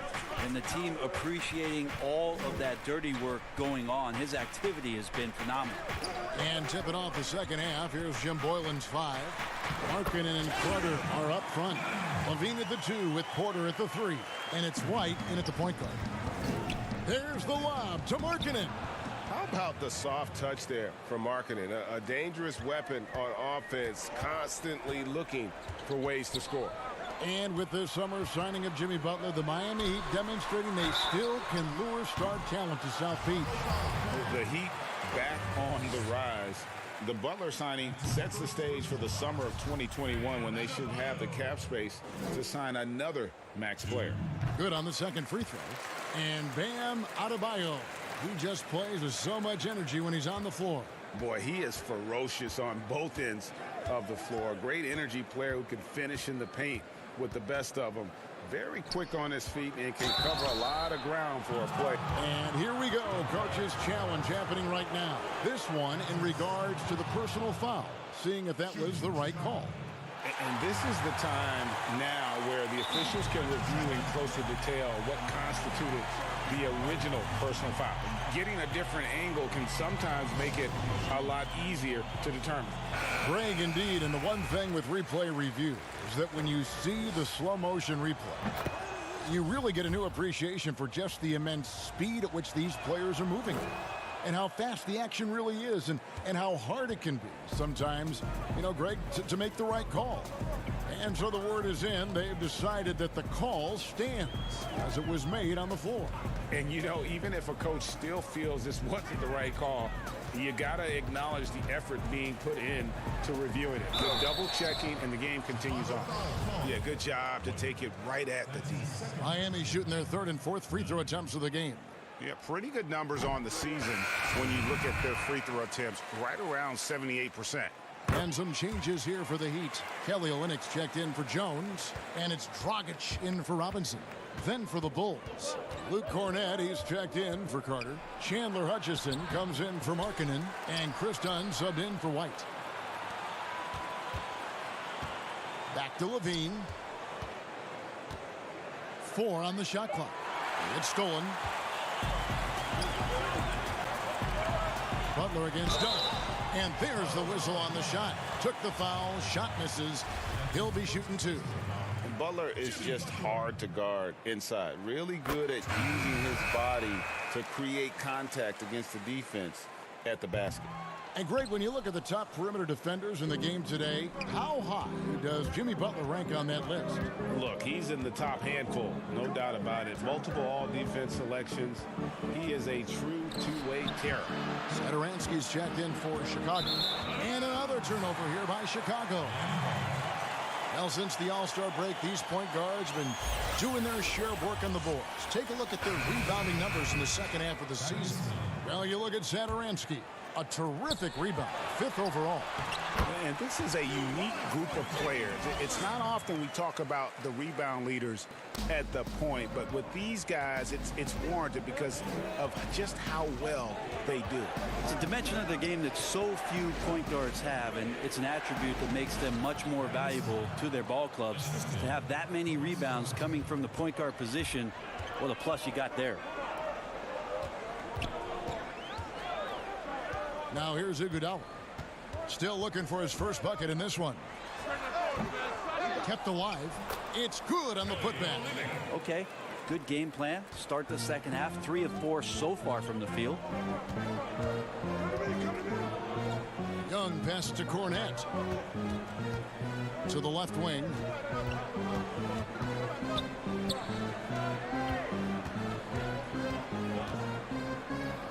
Pass to Hutchison. Done outside. Off target from three-point range. Didn't hesitate for a second to get a hand up on that deep ball. Yeah, you got to like how he hustled to guard out on the perimeter, definitely respecting the shooting ability. Iguodala finds a limit. It's hauled in by the Bulls. They've held a 12-point lead earlier. Cornett passes to Young. Count that one. Young's got 4 points in the quarter. Defensively, they've been flat in this second half. A very different type of team than we saw in the first. Here's Leonard. It's hauled in by Cornette. Cornette's got his 4th rebound in this one. Just over 3.5 minutes through the 3rd quarter of play now. Here's Dunn. And the layup's good off the glass. And now it's a 10-point Bulls lead. And they shot just over 30% in that first half. Not what they were looking for, obviously, but they're getting much better looks here since halftime and have brought that percentage up. Here's Young, and Young slams it home.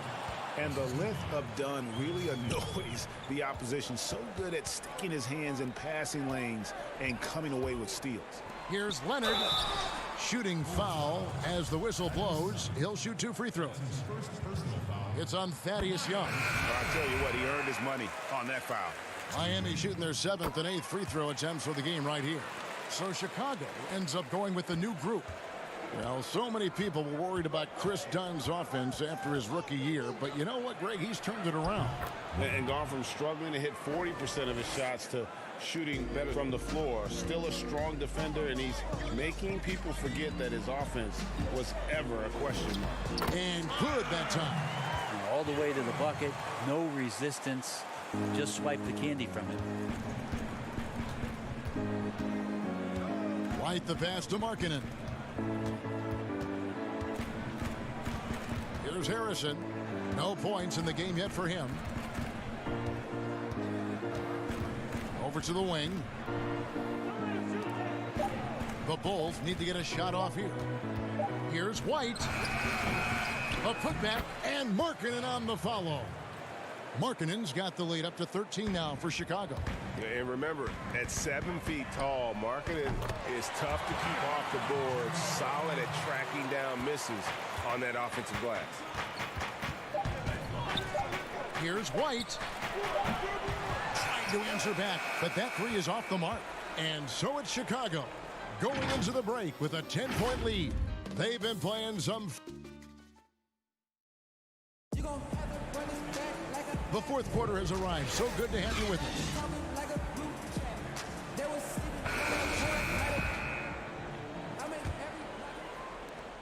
And here's White. He'll bring it up for Chicago. 10-point lead. We've got Hero. Adebayo is out there with Jay Crowder. And it's Silva in at the 4 spot. That's the group in the game for the Heat. Hero passes to Adebayo. And Adebayo throws it down. And wait to finish and cut into that lead a little bit. Yeah, but look at the basket guy still shaking. Now here's Valentine, defended by Crowder.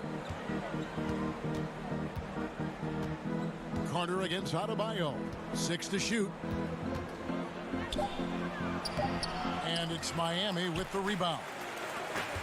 Adebayo's got his 5th rebound in this one. And the shot's good from Crowder. That's the kind of passing you want there. Work the ball around, keep it moving, try to get an assist on every bucket. The Bulls leading by 9. We've played just over 1 minute here in the 4th quarter. Here's Valentine. It's Adebayo with the rebound. Well, he had the perfect opportunity to finish that one, guys. Just flat out blew it. Shots good by Hero. Bulls have gone 1 of 3 from the field to start the 4th quarter. White finds Carter. Up high to stuff the alley-oop. And a solid playmaker. White has a great sense for when he should look to give it up. Here's Nunn. White covering. Switch. Nunn passes to Hero. Here's Nunn. And a bit of a battle here for the ball. The official signals a jump ball here.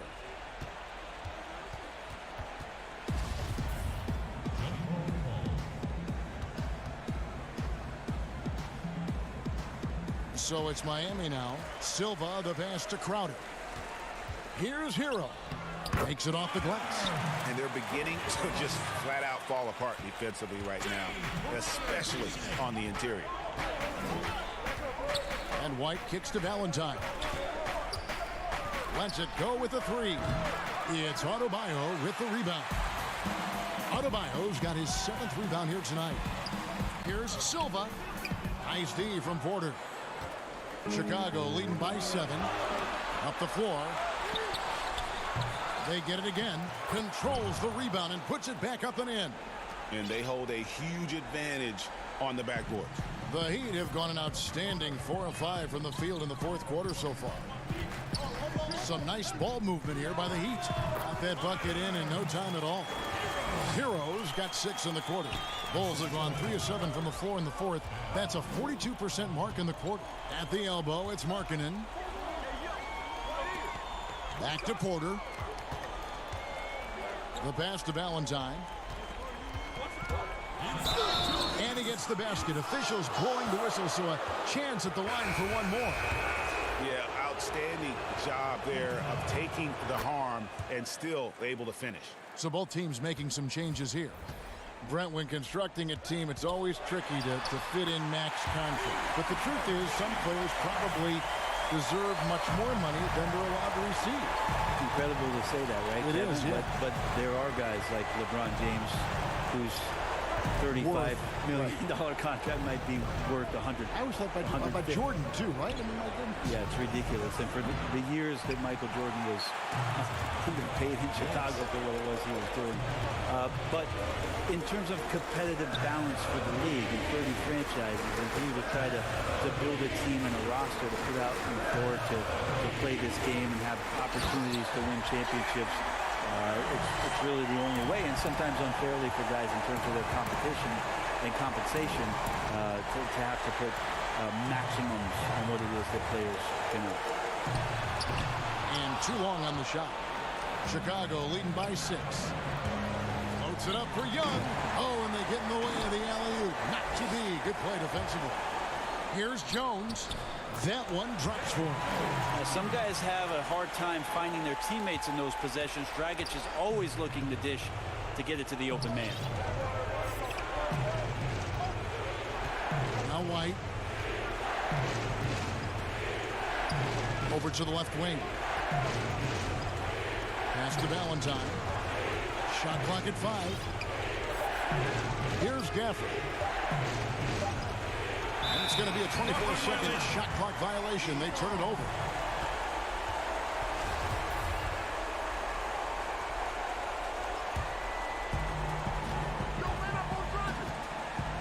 Dragic with it.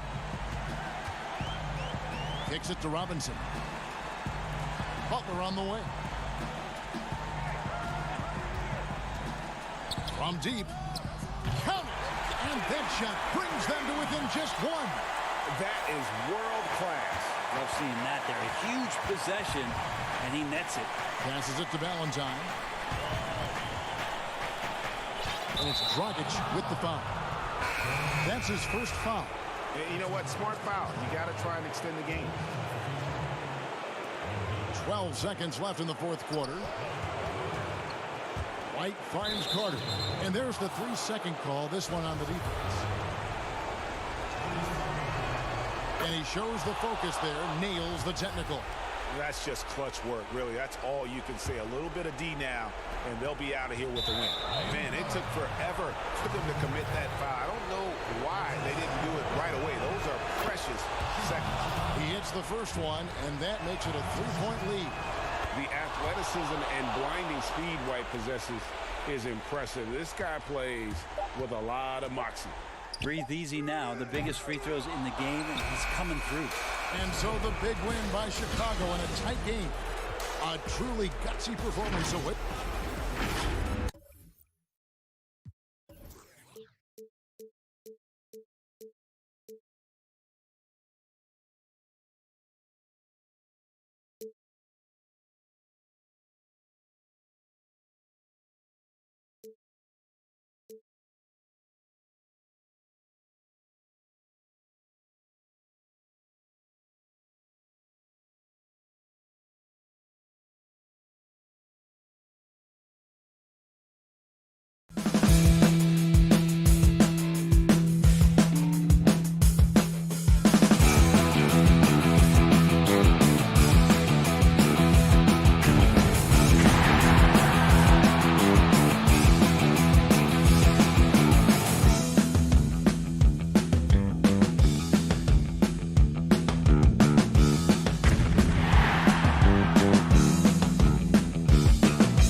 year was so much fun, but it definitely came with some challenges. Thank goodness for 2K. That's right. In fact, it's been an honor for us to share our time and our episodes with you, the fans, the community. And the big news is NBA 2K TV is returning for Season 7. Yes, we're coming your way on September 4th. All new episodes of NBA 2K TV and Chicago. It's the 2K Sports pregame show.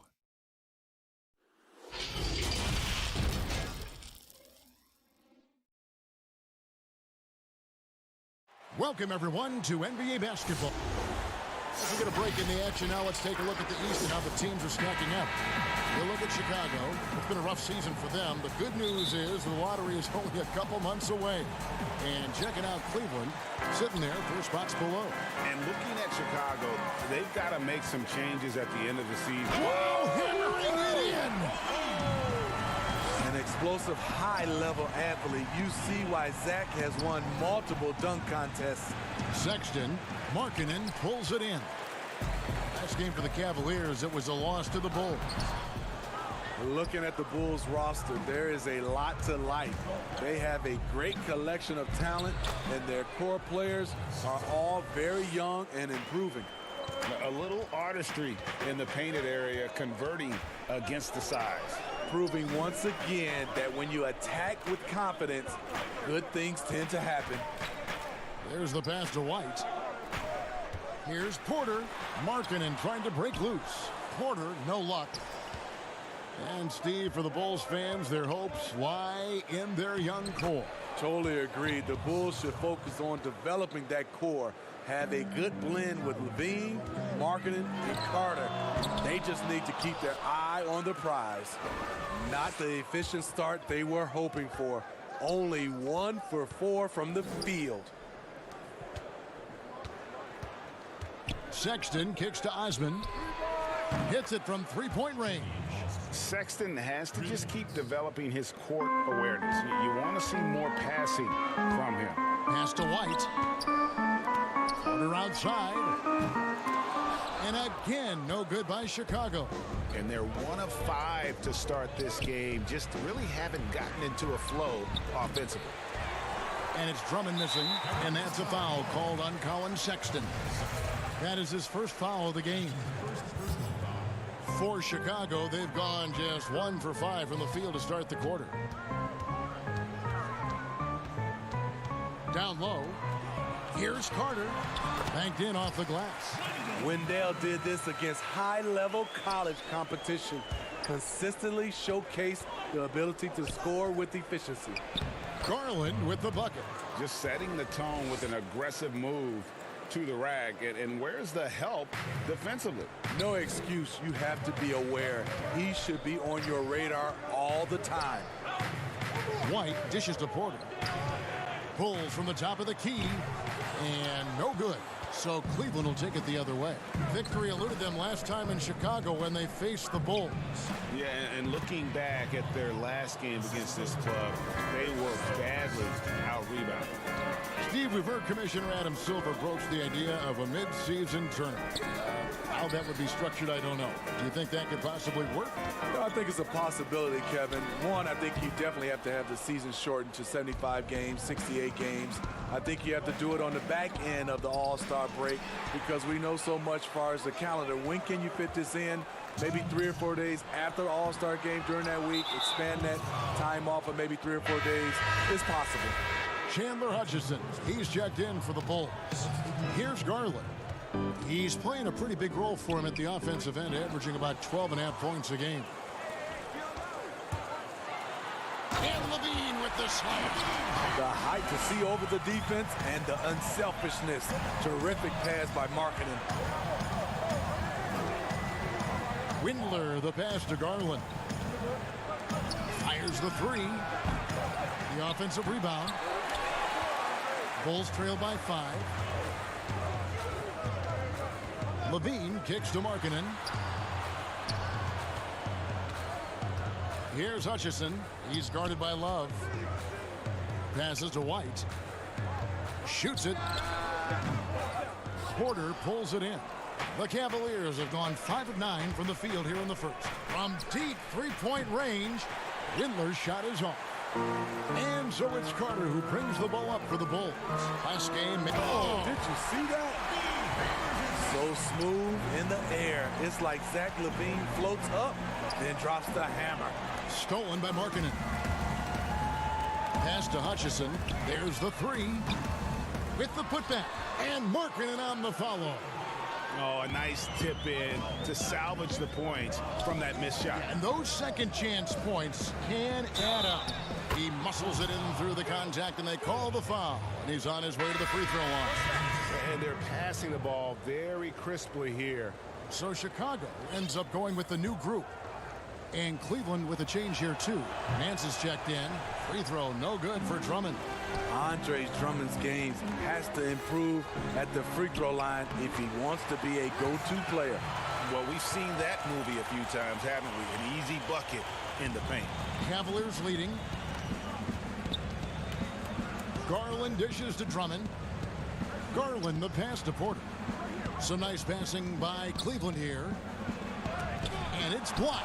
And right from the start, Kevin, they've been pounding the glass. Most of those 50-50 balls also going their way. And his competitiveness showing through. That's an aggressive finish. He is just unwilling to settle. He gets right to the rim and makes sure they come away with points. And great job by Nance attacking at the rim. That's why you scout for effort players that do it consistently every night. Dunn misses. I mean, look, no one guarding you. It's better to not pull up and try the lean.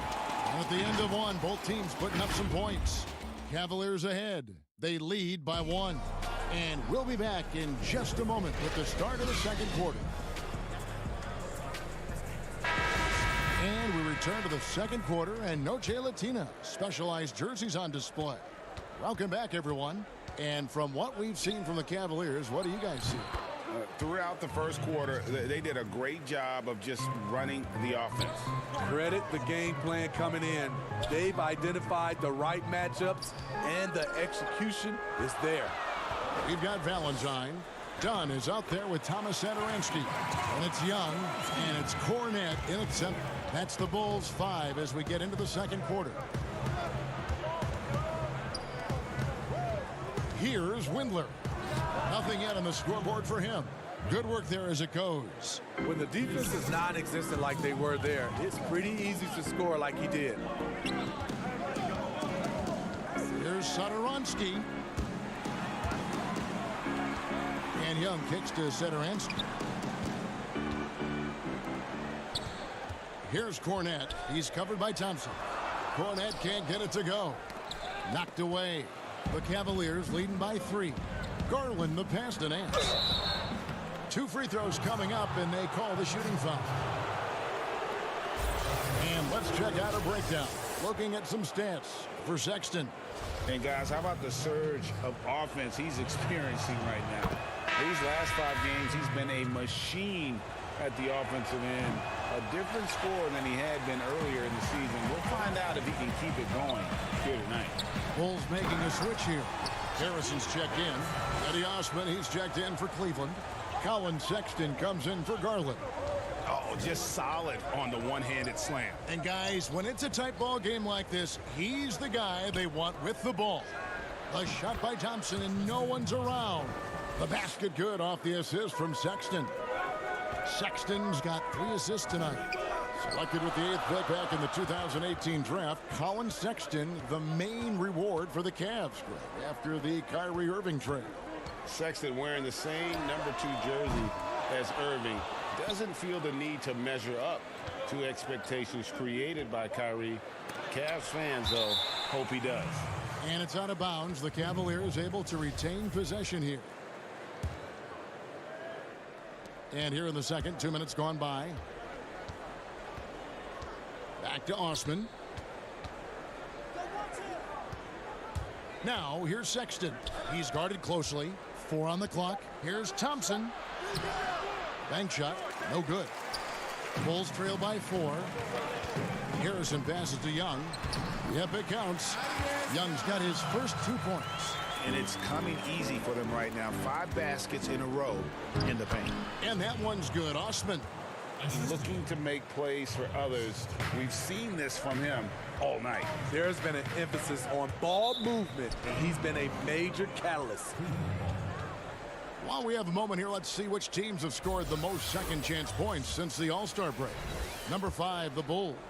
Not many will go after it on the offensive boards the way they do. I mean, and particularly since the break, they have really made teams pay on the inside.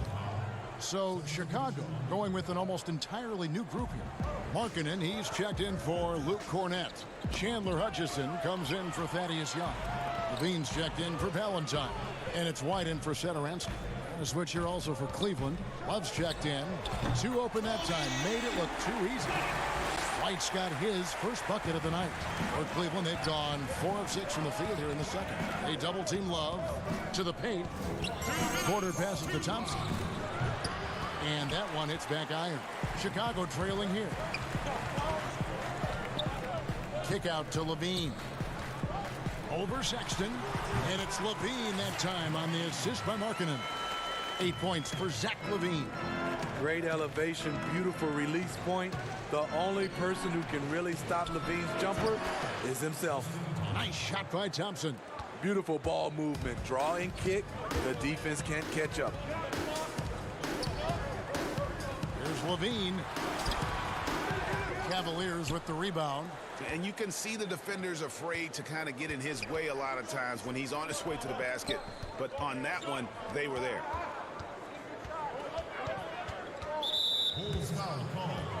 And the Bulls making a change here. Carter's checked in, and Cleveland also making a change. Drummond's checked in for Thompson. Here's Love. The shot off that time, so the Bulls will take it the other way. When this game is done, they'll be off to Miami to take on the Heat. That'll be just 1 game played away from home for them. Yes, that goes in. LaVine's got the game tied up here for Chicago. And a solid playmaker. White has a great sense for when he should look to give it up. Love kicks to Drummond. Stolen by Markkanen. Fast break. Here they come. Here's LaVine. And trying for the go-ahead basket. It doesn't go in. And so Sexton will bring it up for the Cleveland Cavaliers. Love finds Drummond. Porter. And Porter putting it right back in. And the Cavaliers lead by 2. The uncanny ability to time the tip in. He does this night in and night out. Now 8 seconds separating the 2 clocks. Here's White. And it's Osman with the rebound. Cavaliers have gone 6 of 11 from the floor. Over 50% shooting here in the second quarter. Here's Drummond. A steal. And there's the call on Andre Drummond. That is his first foul of the game. 11 seconds left here in the second. Dunn passes to Porter. LaVine feeling it out a bit. And the last second attempt does not go in for him. Thank you, David, for that interview. And we'll see you back here after the break. It's the 2K Sports Halftime Show. Hello again. The first quarter for the Cavaliers was fairly even. They were able to squeeze ahead by... And that'll do it for our halftime report. Stay tuned for the second half.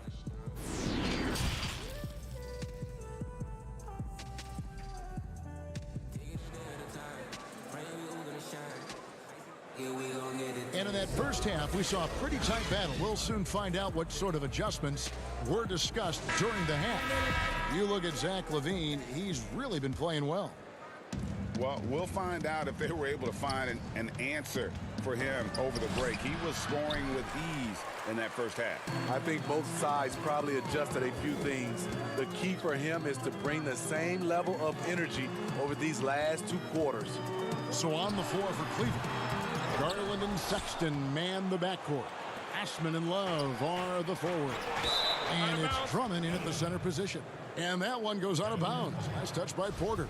They're fortunate the defender couldn't control it. Almost lost that possession. Love kicks to Sexton. Smitty, certain guys, due to their size or just playing style, are harder to officiate than others. I've always believed that. It is. I mean, back in my day, it was Shaq. How do you officiate him? Is he creating contact or he is absorbing contact? James Harden at a guard spot is one of those guys. Giannis, I also think, is one of those guys. And Russell Westbrook. Those are my guys I think that are playing right now. They're just such different players, aren't they? I mean, they're just very difficult to officiate. And they play through contact well. Yes, good point. Kick out to LaVine. Right side, White. Tries yet again. Markkanen trying to break loose. Count it, and the Cavalier lead has been cut down now to just 2 on the basket from White. Cavaliers have gone 1 of 3 since starting the second half. Kicks it out to Love. Hits the three-point bomb. Love's got 5 points now this quarter. Love gives you another guy who can extend the defense, can go down low and score. Give the man credit for what he brings to this team. And the Cavaliers pushing it up now. Got a piece of it. And Porter, here we go. Carter right side. Markkanen down low. He's guarded by Love.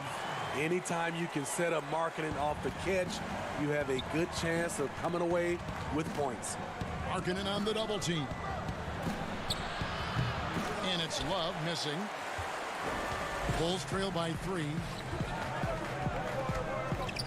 Kick out to LaVine. Back to Porter for the tie. And it's Osman with the rebound. The Cavaliers have gone 2 of 6 from the field here in the third. Garland, a slam dunk by Garland. You know, and he's not a pass-first point guard, but Sexton's putting the work in, trying to raise the bar as a distributor. Well, the young bull, Colin Sexton, getting a lot of playing time in his rookie season, allowed him to play through his mistakes, and that's what you hope for coming in. Buries it from three-point range. Good to see Sexton knock it down from deep, a shot he needs to add to his arsenal. Well, that alley-oop attempt, a case of what could have been, just didn't finish the play. You know, this is something you practice over and over again. I'm surprised they couldn't execute. And even as the Cavaliers lagged at the very bottom of the standings, Greg, Sexton publicly described the season as fun. Would that bother you as a veteran? Losing seasons, they suck. I mean, no other way to put it. I think he cares about winning, but keeping that positivity is probably the best approach. Good ball movement here by the Bulls. Here's White, and that one clearly a foul. Gets the whistle, and 2 shots coming up. And probably more of a natural scorer than passer. White has worked hard on his playmaking ability. Chicago shooting their first foul shots of the night here. And on the season, you know, they're hitting about 76%, which is a decent rate. Here's what Chicago's going with right now. Luke Cornett, he's checked in for Carter. Young comes in for Lauri Markkanen. Denzel Valentine, he's checked in for Otto Porter Jr. And it's done in for LaVine. An assertive offensive player. White knows he has the green light to rise and fire. Nance passes to Windler. Now here's Thompson. Cuts off the pass. Floats it up for Young. And it's Young finishing it off. And how about the incredible timing on that alley-oop? He absolutely hammered it down. Feeds to Thompson. And no good that time. So the Bulls will take it the other way.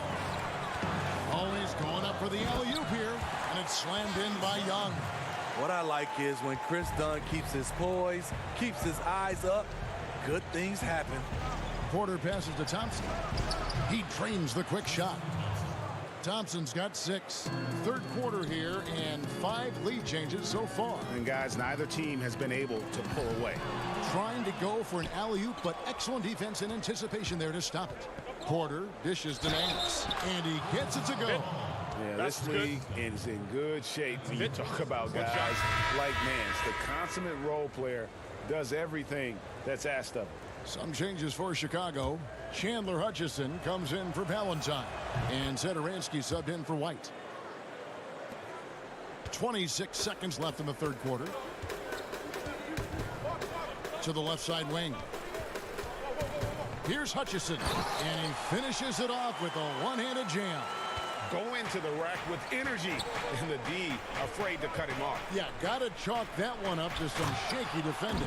In a close game like this, everything has to be challenged. And everything has to be earned. And some hang time on the rim. Puts a little cherry on the top of that slam. Well, those kind of displays of strength can get one team rolling. And some kind of switch must have been flipped at halftime because both teams are getting after it. I would have loved to hear the coach's speech because they really took heed to it. Like you said, both teams playing at a different pace.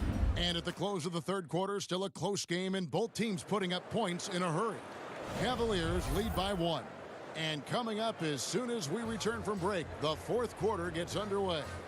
And now we have a moment to reveal our State Farm assist of the game. Yeah, an easy choice tonight. Look at the precision on this pass. Put it on a platter for him. This is why you preach teamwork. Some of the most spectacular plays are the ones where guys are feeding off one another. And with these teams locked in a very close contest, this fourth quarter promises to be a good one. All right, now a chance to set the floor courtesy of Gatorade. Fourth quarter action, all fueled up and ready to go. So for Chicago right now, they've got Young. Thomas Satoransky is out there with Chris Dunn. And it's Cornette in at the pivot spot, manning the middle. The pass to Nance. Back to Porter. He feeds it to Nance. Rebound by the Bulls. And his pure defensive effort changed that shot from an easy one to a tough one. And you know, technically, it's a high percentage look, but this is why we play the game. Now, here's Garland. Dunn covering.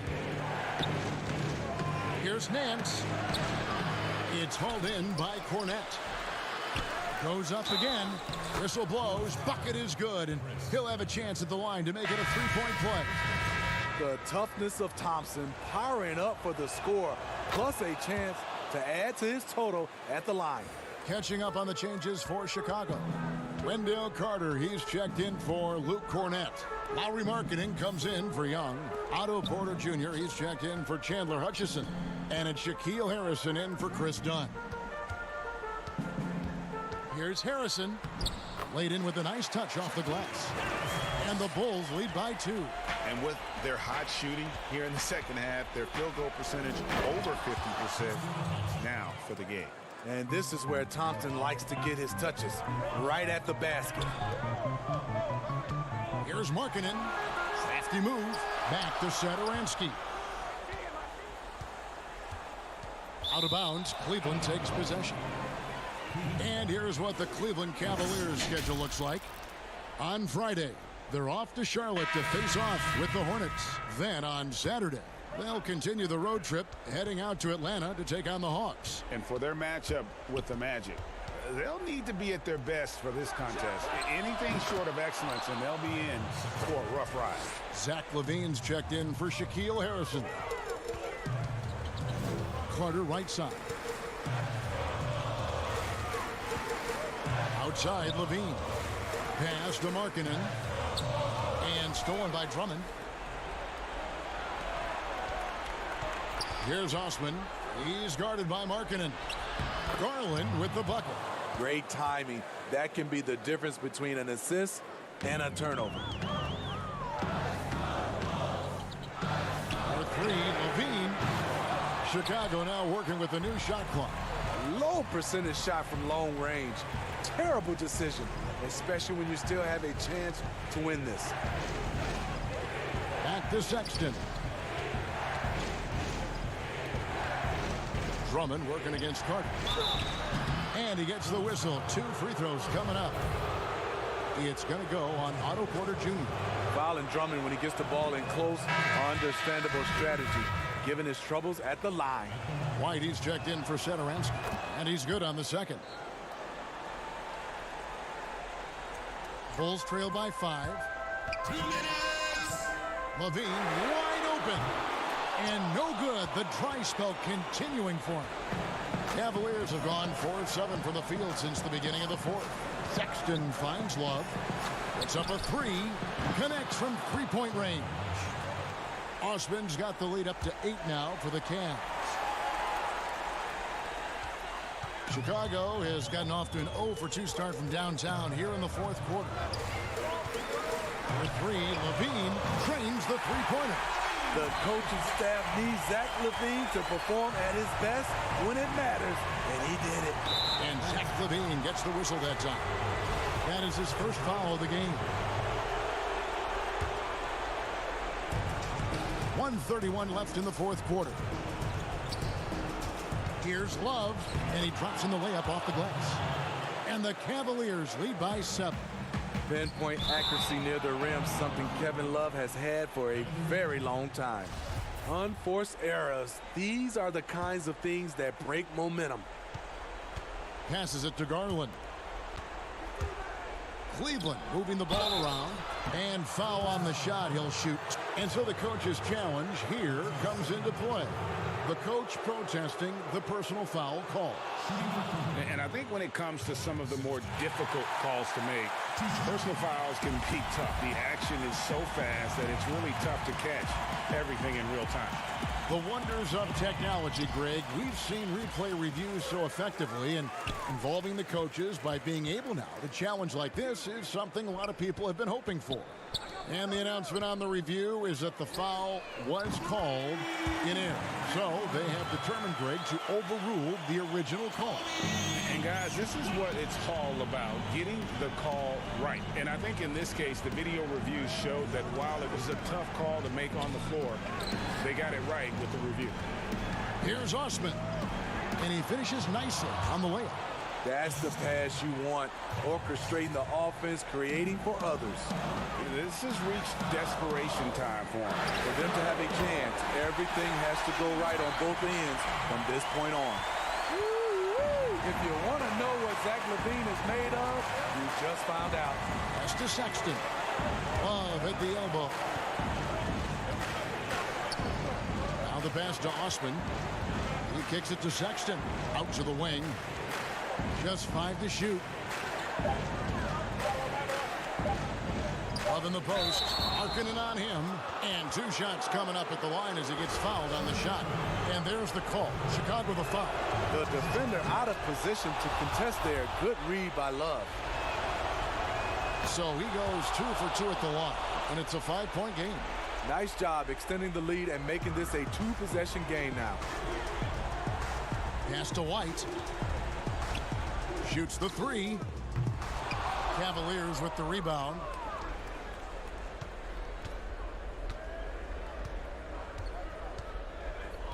Passes it to Sexton. Pass to Love.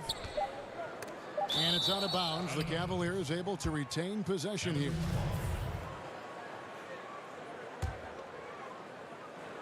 Here's Sexton. Off target with that shot. We see the Cavaliers get the win here.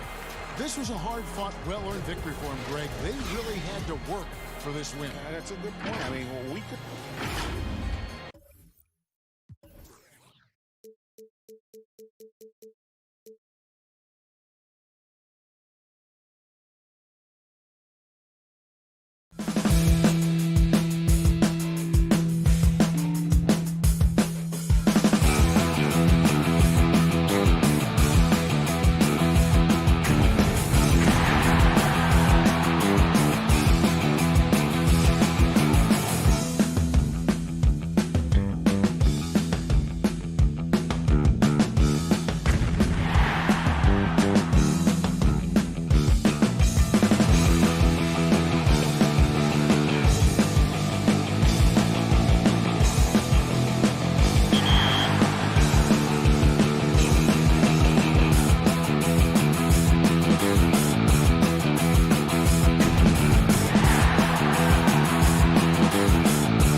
The NBA 2K21 demo is out now, and in this episode, we're jumping right in. Plus, we look back at our best 2K TV moments of 2K20. And first looks at what's coming up in my team for 2K21.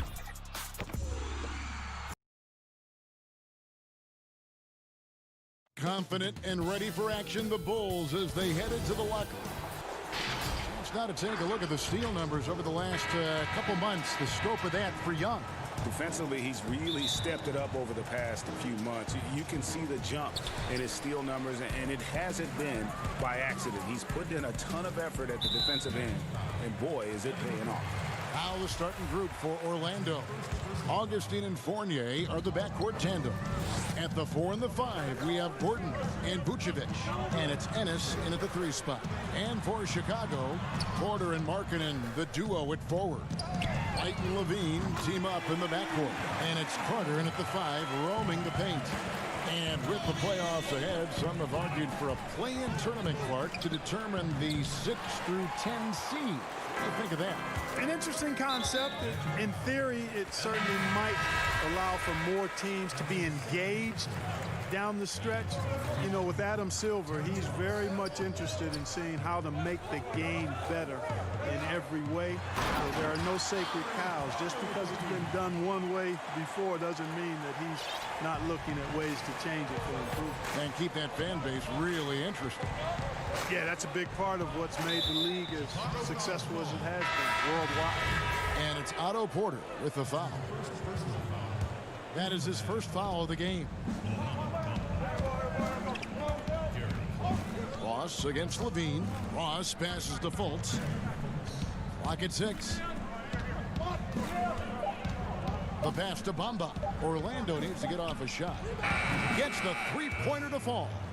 And good to get him going early. That shot should give him some confidence. Perhaps he's set for a big night. I mean, he can be a difference maker for him when he's on his game. LaVine deciding where to go with it. Markkanen passes to LaVine. Back to Markkanen. Carter right side. Bulls moving the ball around. LaVine kicks to White. That's good, and it's LaVine with the assist. White's got a couple of threes now in the first with the Bulls.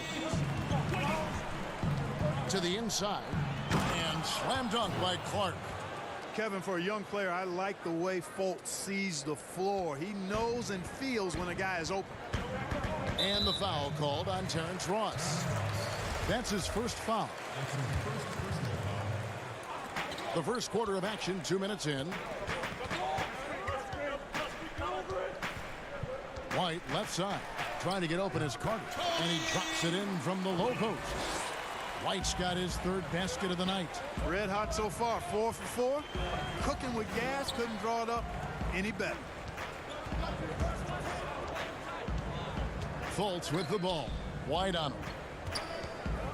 Lets it go from deep, and again it's the Magic from deep.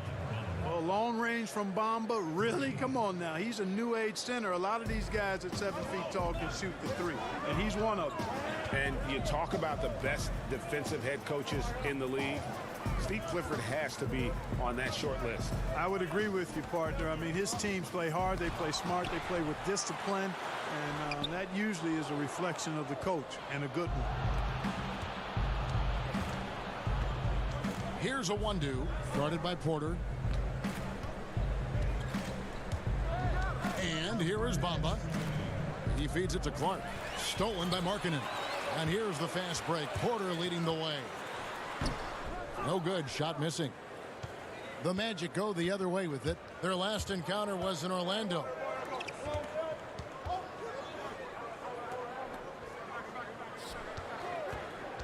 Here's a 1-2. And the call on the shot. And yep, we thought we might see it. And the coach's challenge has been triggered on the personal foul call. And this is the time now where the officials can review in closer detail what constituted the original personal foul. Getting a different angle can sometimes make it a lot easier to determine. Greg, indeed, and the one thing with replay review is that when you see the slow motion replay, you really get a new appreciation for just the immense speed at which these players are moving and how fast the action really is and how hard it can be sometimes, you know, Greg, to make the right call. And the announcement on the review is that the foul was called in air. So they have determined, Greg, to overrule the original call. And guys, this is what it's all about, getting the call right. And I think in this case, the video review showed that while it was a tough call to make on the floor, they got it right with the review. Now, here's Bamba. Fultz dishes to Bamba. And it's sent back by Carter. Porter finds LaVine. And he banks in the layup. LaVine's got his second bucket of the night. You know, he's becoming a more well-rounded scorer, guys. Buckets like this demonstrate LaVine's ability to finish from anywhere. That's going to be out of bounds. The Magic will retain possession. Yeah, gets a finger on it, but just can't quite come up with the steal. Clearly a careless pass. He got away with one there. So Chicago ends up going with a new group. So Orlando going with an almost entirely new group here. Vucevic checked in for Mohamed Bamba. Kem Birch comes in for Clark. Aaron Gordon, who's checking in for Ross. And Michael Carter-Williams subbed in for Markelle Fultz. Boy, that whole sequence just sums up some of the best parts of Young's game. I mean, that steal ignited that sequence. Awundu kicks to Vucevic. Pass to Awundu. It's tipped. Out to the right wing. A second chance effort. And that's the final possession with the nice defense right there.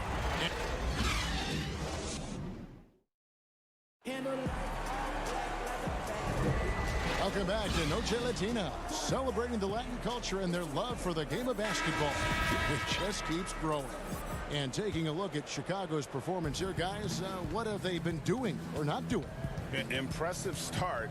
They came in with a well-conceived game plan and have executed. Yeah, you know what? Makes it really easy for the coaching staff in that case. No adjustments needed.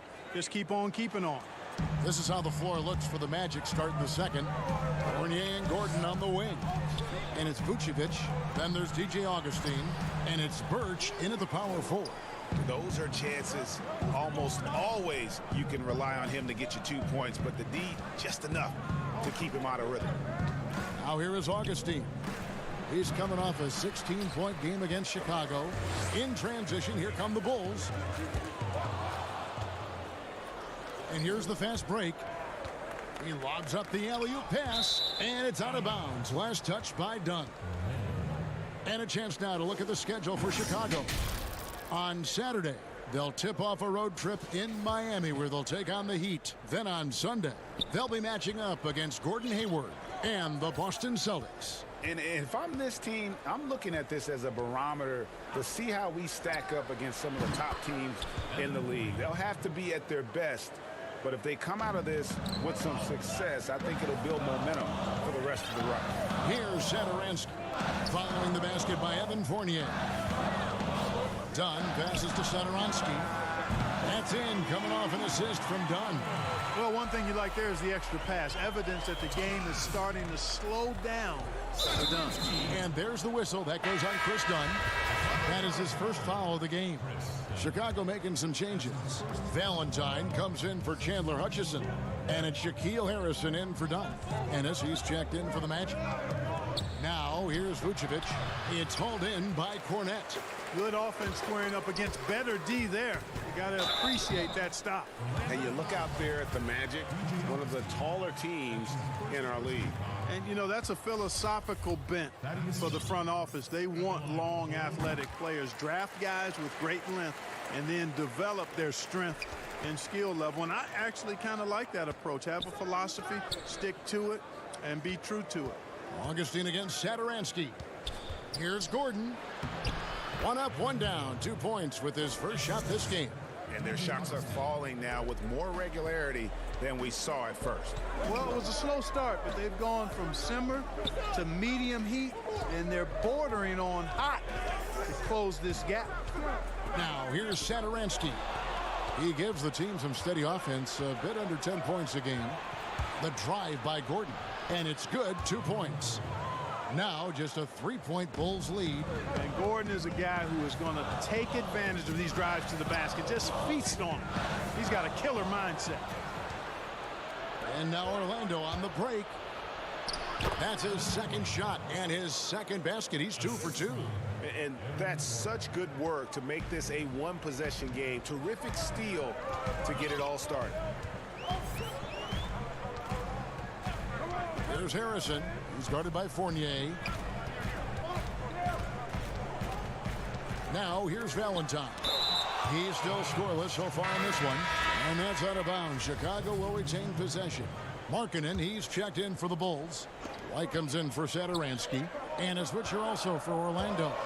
Carter Williams, he's checked in for Augustine. And they'll turn over. Could not get off a shot. 24-second violation. Carter, he's checked in for Luke Cornett. And it's Gordon with the ball. He brings it up for the Magic. They trail by 1. Following this one, they get to host the Hornets. That game is the first and last of their homestand. And Clark, when you look at how the game has changed, if you were entering the league today, how would you reshape your skill set? Well, the biggest part would be expanding my shooting range. I was a good shooter at the time that I played, but would need to expand it and was just starting to stretch out my shooting to the three-point line. And then also defensively be a little more committed to that end before really working to get better there. But ball handling, passing, scoring, rebounding, those were things that I did pretty well. Zach LaVine's checked in for the Bulls. And it's the Magic's ball. They're on a 16-4 run. White against Carter Williams. And foul on the shot. He'll shoot 2 at the free throw line. It's on Lauri Markkanen. Real quickness on display from Carter Williams on the drive, forcing the defense to rough him up a bit, and that earns him trips to the foul line. So for the Magic, Mohamed Bamba comes in for Nikola Vucevic, and Terrence Ross is subbed in for Fournier. LaVine up top. He's guarded by Ross. Ennis on the double team. Kicks it out to Markkanen. Pass to White. 6 to shoot. Carter right side. And the Bulls with another miss. No matter what looks they get, they just can't convert to stop this run. And, you know, they've got to be careful, because this is when the team concept breaks down and guys start playing hero ball. Now here's Valentine. He had a 15-point outing in their last game against Orlando. Here's LaVine. It's hauled in by the Magic. Outplayed in the previous game on their schedule, losing to Chicago. For 3, Ross tips it, but no good. Bulls trail by 6. There's the lob to Markkanen. Stolen by Bamba. And no need to rush this. Let the clock run down. Yeah, don't give them another possession here. Yeah, easy call. Yeah, you can hear the smack all the way over here where we are. The Magic have gone 2 for 2 in the game at the line. Aaron Gordon has a special combination of athleticism and size, and I think his skill set is perfectly tailored for how the game is played today. Dunn passes to Hutchison. Kick out to LaVine. He gets it up. And no good on the last second attempt this time. Well, thank you, David. And we'll be back for the third quarter of action following halftime. The 2K Sports Halftime Show. Hello, basketball. The game plan did not work out for Orlando in the first quarter. The deficit for them. And that's...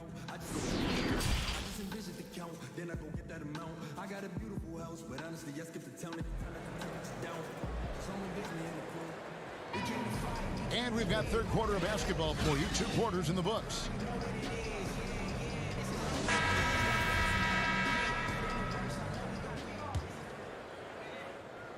Magic leading by 8.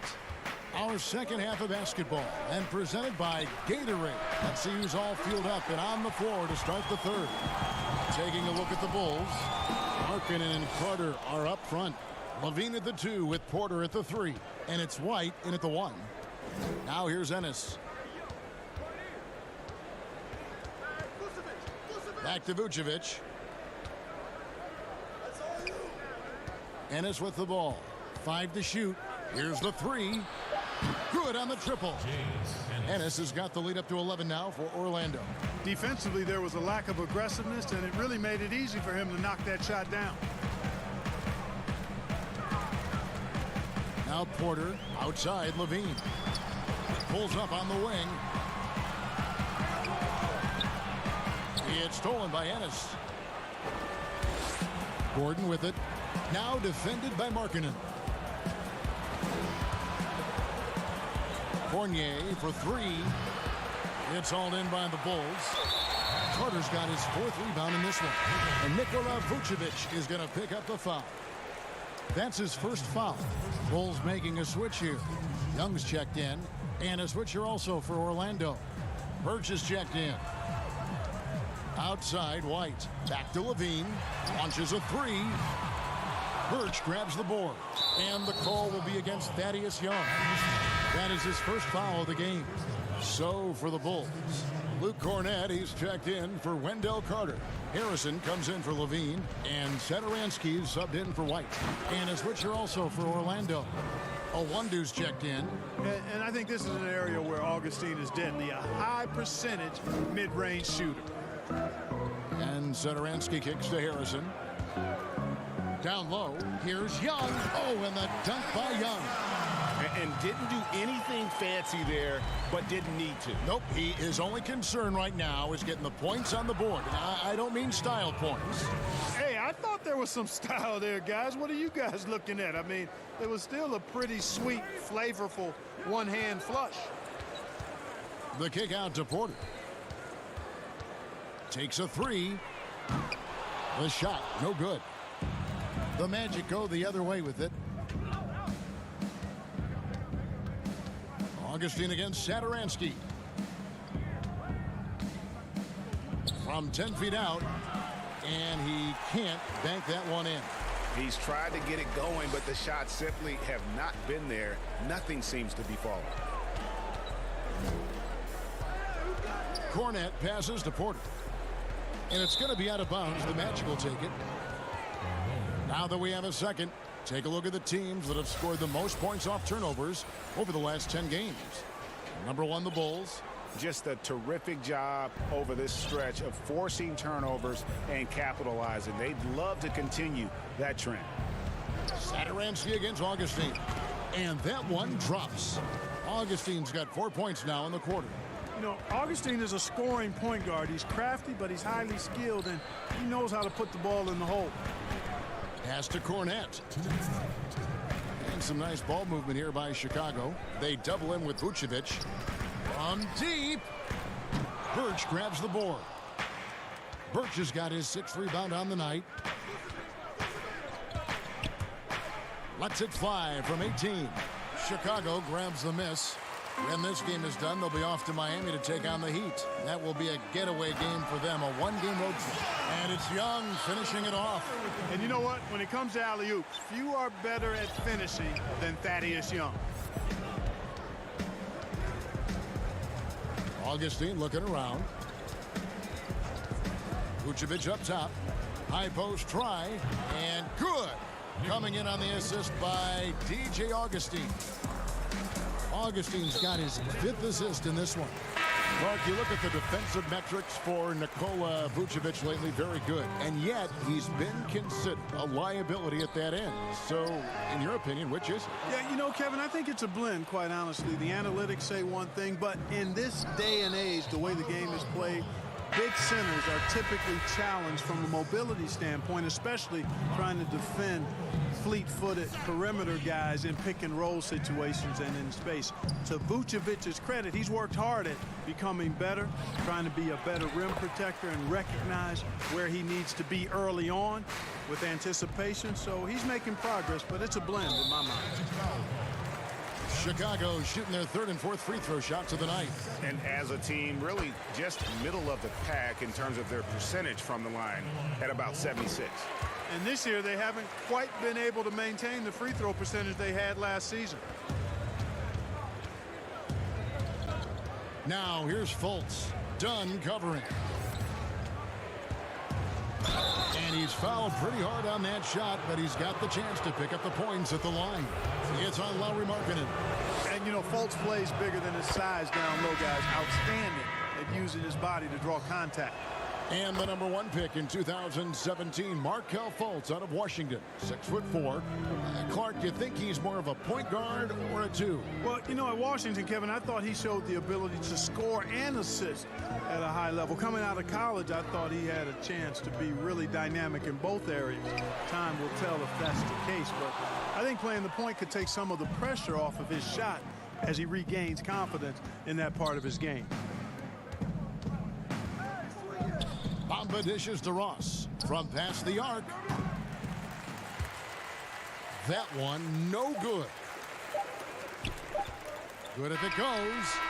And that shot was up in time but doesn't go in. And so it's the Orlando Magic out in. And now let's take a listen on head coach Steve Clifford. That was all decision making. And we reach the 4th quarter in a game that may be already out of hand.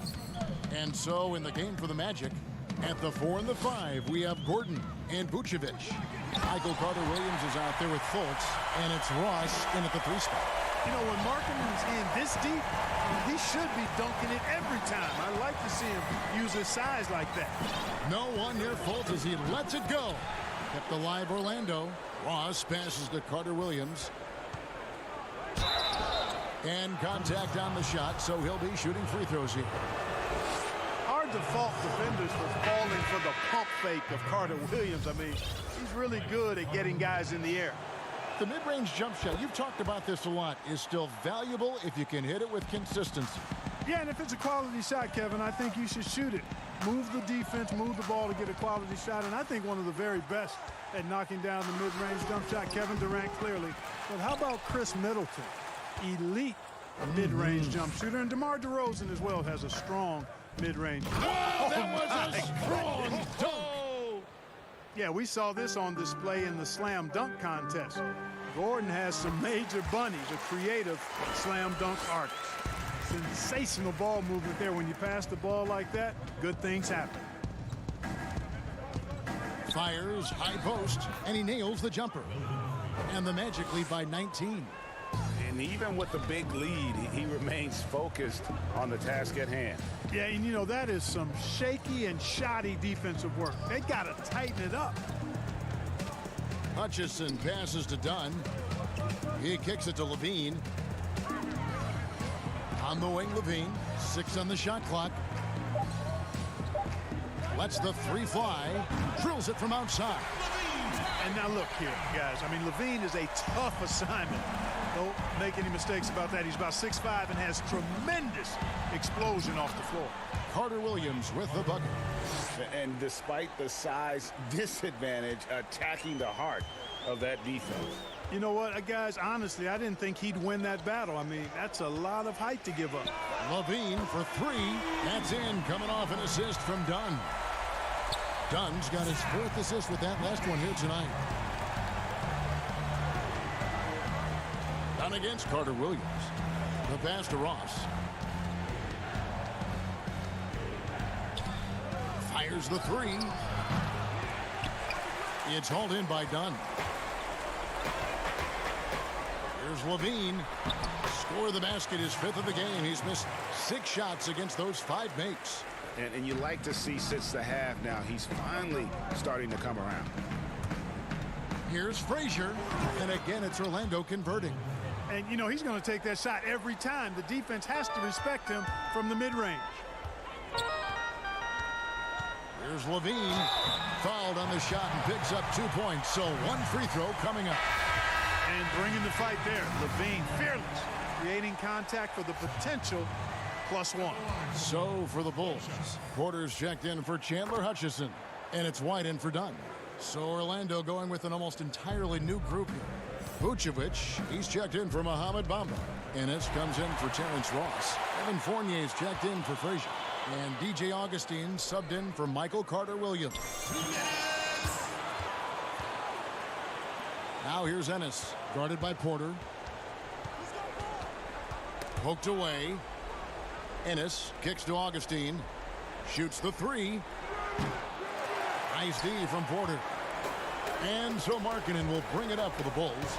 He lobs it up, and White with the stuff.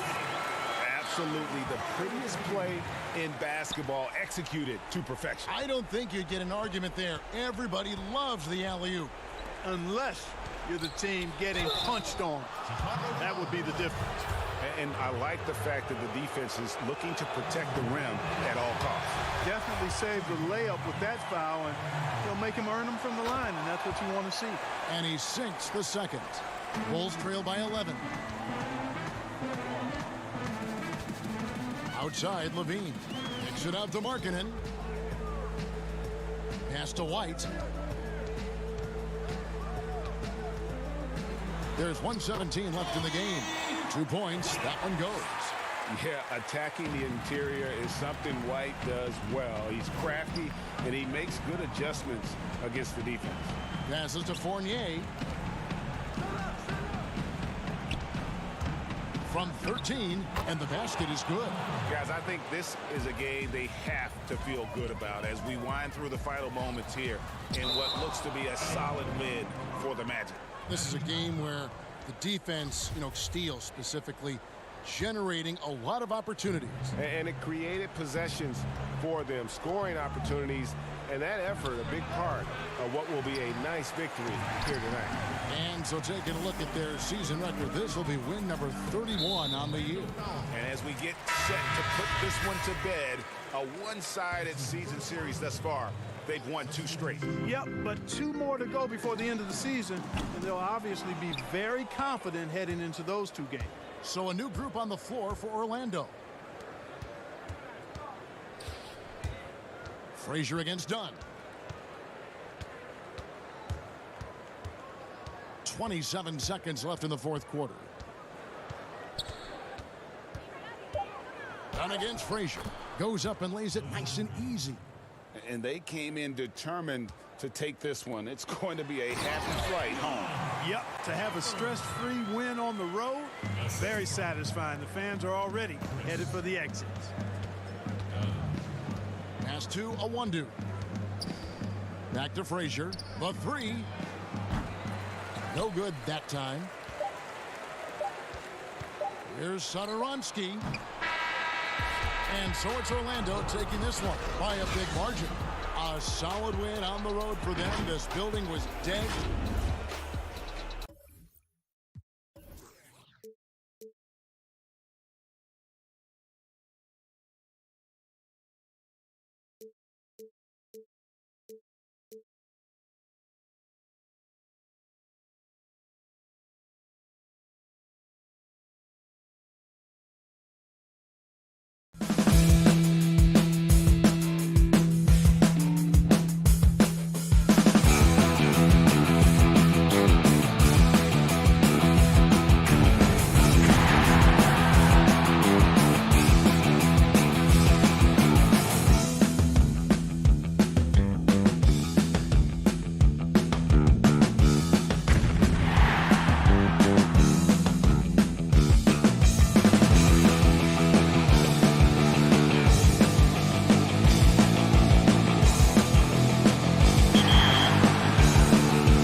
edition of 2K TV. The wait is almost over. We are just days away from 2K Day and the launch of NBA 2K21. And if you can't wait, you can get early access to the NBA 2K21 demo right now. Here's how you get started.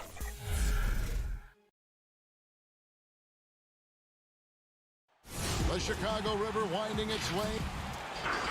Got to take a look at the steal numbers over the last couple months. The scope of that for Young. Defensively, he's really stepped it up over the past few months. You can see the jump in his steal numbers, and it hasn't been by accident. He's put in a ton of effort at the defensive end, and boy, is it paying off. So the opening lineup for the Heat. Jones is out there with Adebayo. Then there's Jimmy Butler.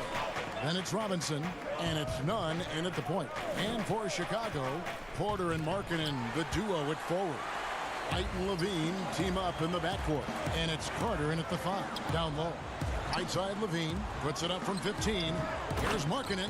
He hangs in there and cashes in on the second chance points. I love the effort there. It's huge whenever Markkanen uses his body and height to grab offensive boards. Nunn passes to Adebayo.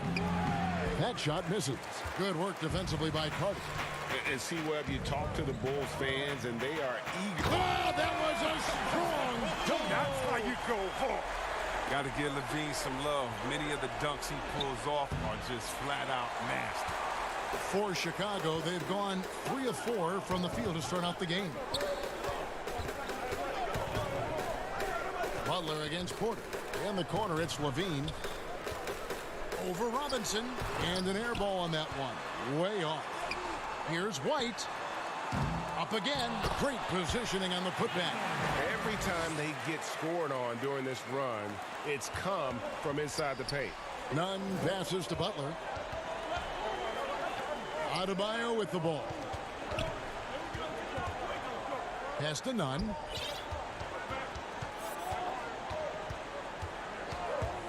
Can they get it? And he hits the jump shot. And that ends the struggle. You can feel the tensions in the building with each miss. Well, now that they have that monkey off their back, hopefully they can settle down and execute. Now here's Markkanen. He had a 15-point outing in their last game against Orlando. That one goes. Count it. And their offense already in a flow. Some stellar shooting to jump out to this lead. And wait to finish and cut into that lead a little bit. Yeah, but look at the basket guy still shaking. And White kicks to Carter. Pass to LaVine. And he gets the whistle. 2 free throws coming up.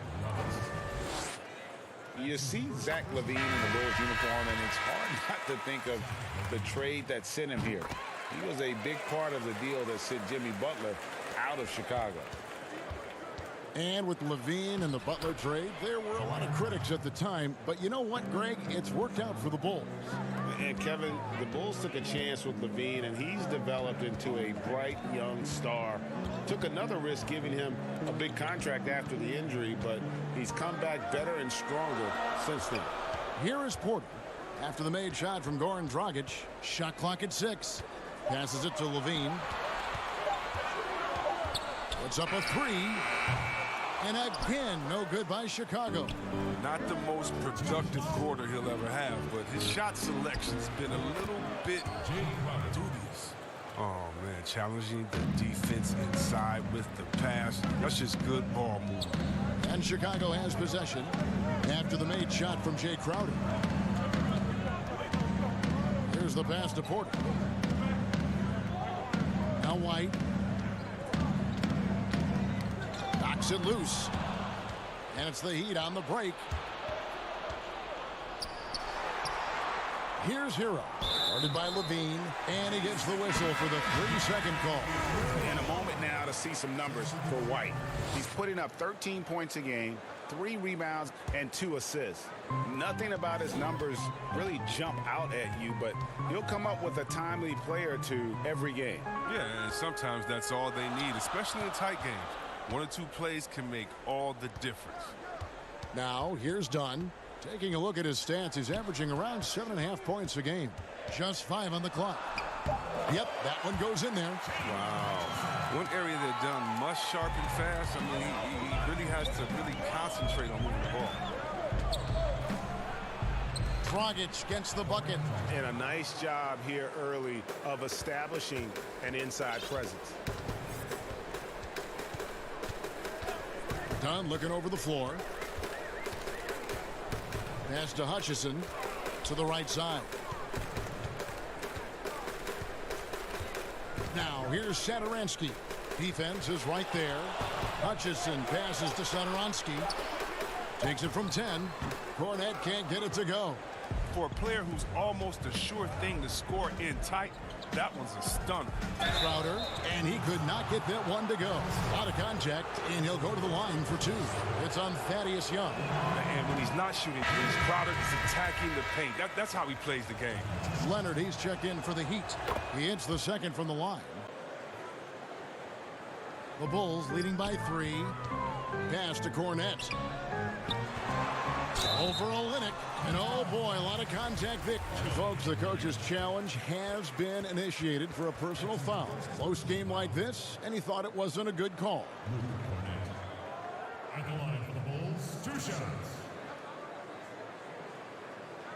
And this is the time now where the officials can review in closer detail what constituted the original personal foul. Getting a different angle can sometimes make it a lot easier to determine. Greg, indeed, and the one thing with replay review is that when you see the slow motion replays, you really get a new appreciation for just the immense speed at which these players are moving and how fast the action really is and how hard it can be sometimes, you know, Greg, to make the right call. And so the word is in. They've decided that the call stands as it was made on the floor. And, you know, even if a coach still feels this wasn't the right call, you got to acknowledge the effort being put in to reviewing it. The double checking, and the game continues on.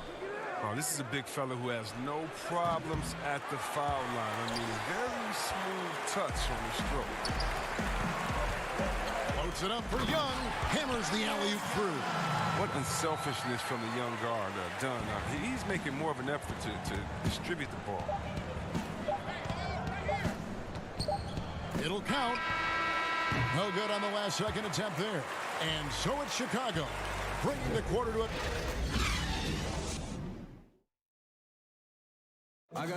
Jimmy Butler, a hard worker on the floor and off the court.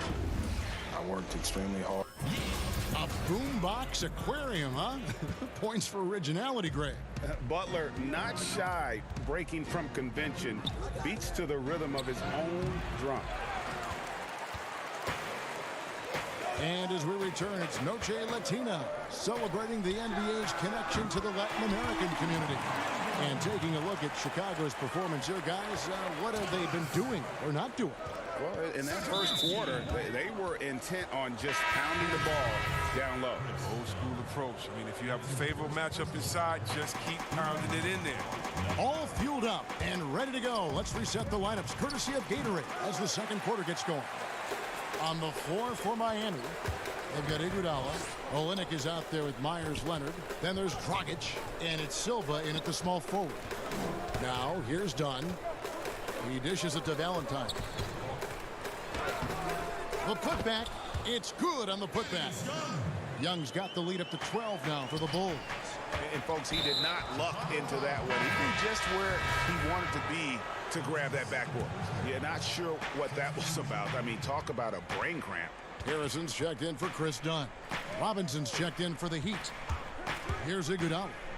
He's been patient so far. Nothing on the scoreboard yet. Chris, you know a little something about that power forward position. Who do you think will be the best at that position in let's say, 3-5 years from now? Wow, it may be who's the best at that position now will continue to be, and that's Anthony Davis. He can do it all. He was a point guard in high school, and what that gave him was ball handling skills, lateral quickness, and a mentality of a small guy. And we all want that as big fellas, that mentality, because you have the height. You just need to believe that you can do it on all ends of the floor, and he can do it defensively, offensively. He can coach. He could be your trainer as well, get guys healthy. I think AD could do it all. Good explanation. Now, here is Robinson. 23 points for him the last game against Charlotte. And Satoransky kicks to Cornette. Now Valentine. He had a 15-point outing in their last game against the Magic in Orlando.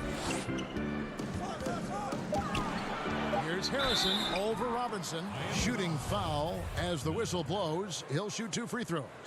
And along with the association, we've seen the growth of the G League, the WNBA, the 2K League.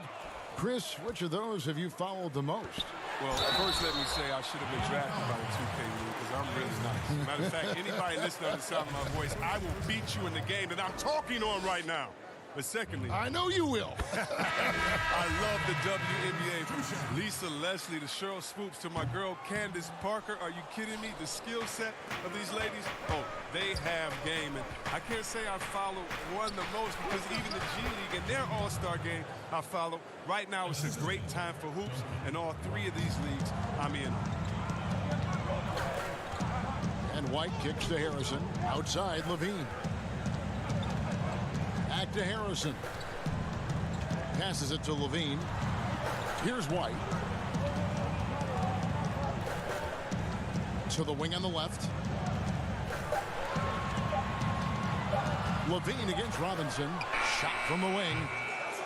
Another shot. With the clock winding down. Here's LaVine. Hart. A new 14 for the Bulls. Markkanen kicks to LaVine. They shoot again. Rebound by the Heat. He's lucky his teammates have picked up the slack for him. I mean, his shooting has been horrific. And physically, there's no doubt they've been the stronger team. A +10 rebound advantage tells you all you need to know. A flat-out loss of concentration. That kind of turnover will drive a coach crazy. Chandler Hutchison. He's checked in for the Bulls. Here's Hero. Good on the shot, and that shaves the lead to single digits. Hero's got his first bucket in this one. Here's LaVine, one of the most consistent producers in the league. He's averaging around 25.5 points a game.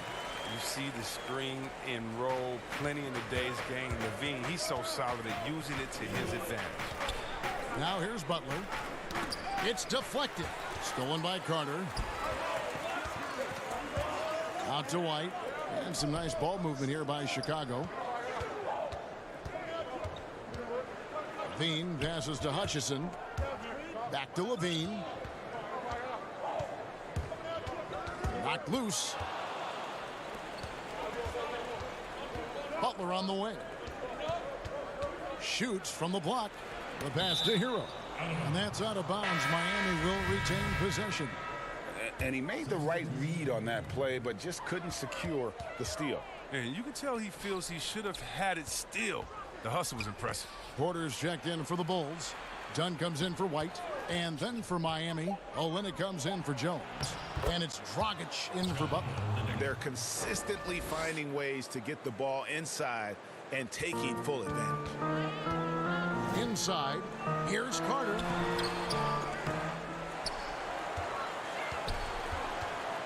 Back to Dunn.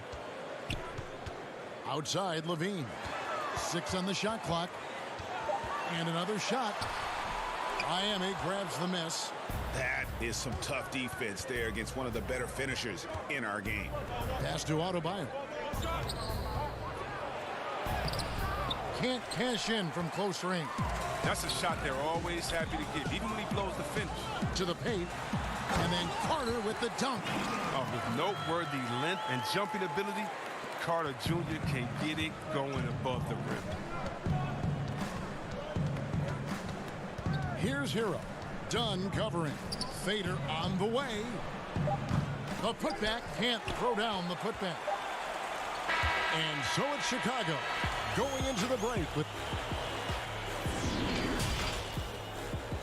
It's the 2K Sports Halftime Show. Welcome back.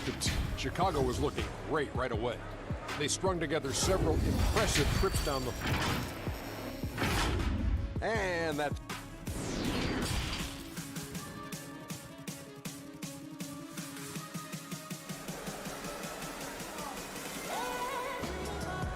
And if you're just joining us in this one, first half is in the books, 1 half to go.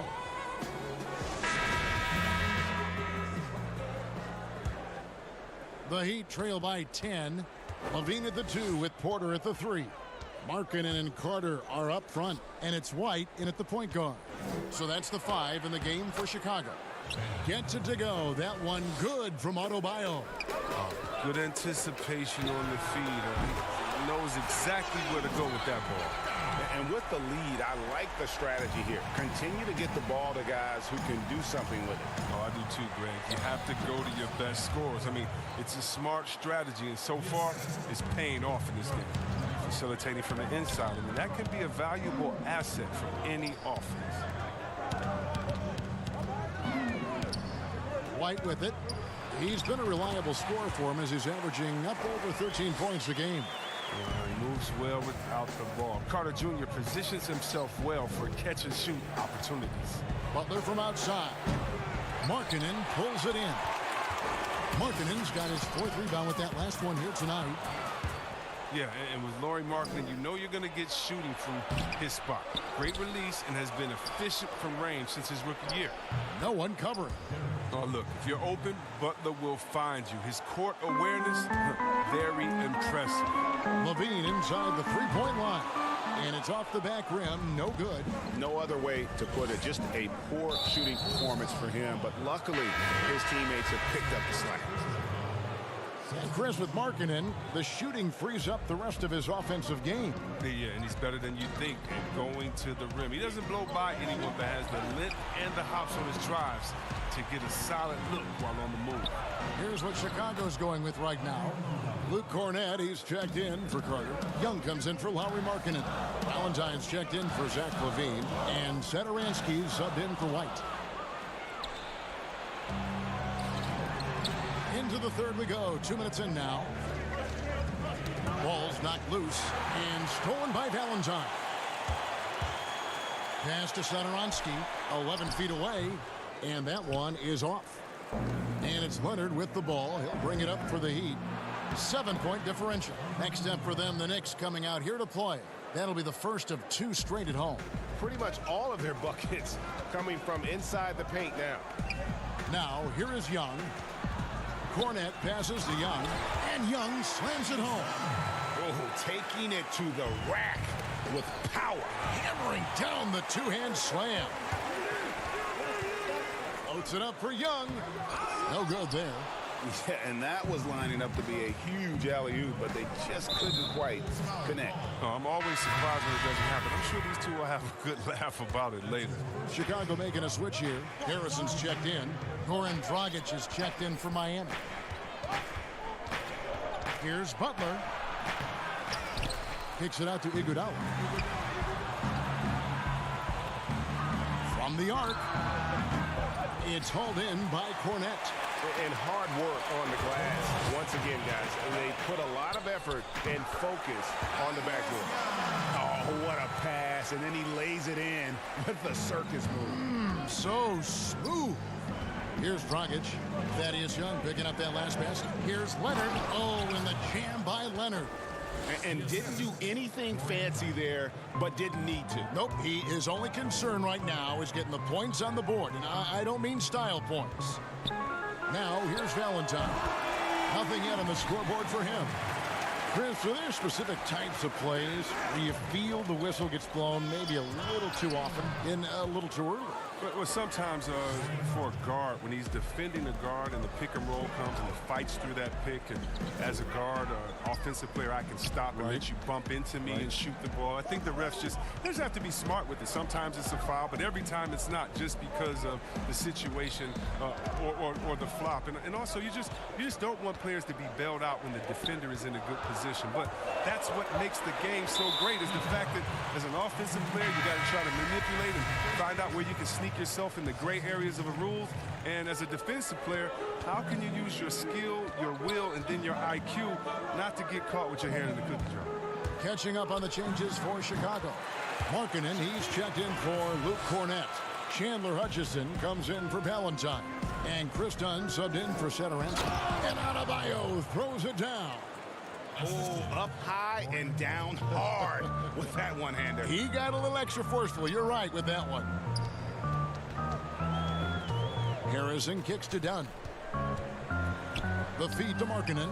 Back to Dunn. Bulls moving the ball around. Young left side. Olynyk with the steal. Here's Hero. Finished off the break. And that field goal percentage climbing now above 50%. They look like a different team here in the second half. Here's Hutchison, defended by Crowder. Here's Markkanen. Rebound by Olynyk. In transition, here comes Miami. Rockets has got the ball. Oh, he hits the buzzer beater. You know we talk about it all the time, guys. Those second chance buckets, always the result of that extra effort. And we've reached the end of the third. Bulls lead by 4 from the United Center in Chicago. And let's take this chance now to show you the State Farm assist of the game. And, you know, you can always count on him for at least a couple of these pretty assists over the course of a game. And this one, a thing of beauty. This is how you quarterback an offense. He sees and anticipates what the defense is doing. 3/10 quarters behind us. One more to go. Thanks for being with us as we begin the fourth. And for Miami, looking who they've got out there. In the middle, it's Olynyk and Adebayo. Hero out there with Robinson. And it's Crowder in at the 3 spot. Robinson dishes to Olynyk. Passes it to Adebayo. And he tries off the glass, but it's no good. Chicago leading by 4. Olynyk finds Robinson. A slam dunk by Robinson. You can count on Olynyk to move the ball quickly when he spots an open teammate. And that feed was phenomenal. Here's Dunn. Sinks it from just inside the baseline. Dunn's got his first points in this one. Yeah, and that's what I'm talking about. I mean, the D is worrying too much about the other 4 guys. I mean, they can't give him open jumpers. And the offense starting to click for them this half. They've raised that field goal percentage quite a bit since the break. Here's Hutchison. That one a little long. The Heat have gone 2 of 3 from the field to get the fourth quarter started. Here's Hero. And there's the foul on Jay Crowder. That is his first foul of the game. Chicago making some changes. Porter's checked in for Chandler Hutchison. And Zach LaVine subbed in for Dunn. Robinson against LaVine. And again, no good by Chicago. He hasn't chipped in with many points tonight. The good thing he has the guys around him to carry the weight. And Jones with the stuff. Kevin, he is tough to stop when he gets to the rim. Yeah, Greg, he can get up a few notches higher. Adebayo against Carter. Adebayo passes to Jones. That gives them the lead. Jones has got 4 points in the quarter. This team really feeds off of one another in terms of their energy. Yeah, it's taken on a different feel since the break. You can see how many more hustle plays are being made. And the Heat making a change here. Butler's checked in. Right side, White. And yep, finally drops after rolling around the rim. White's got it all tied up now for the Bulls. Nunn passes to Adebayo.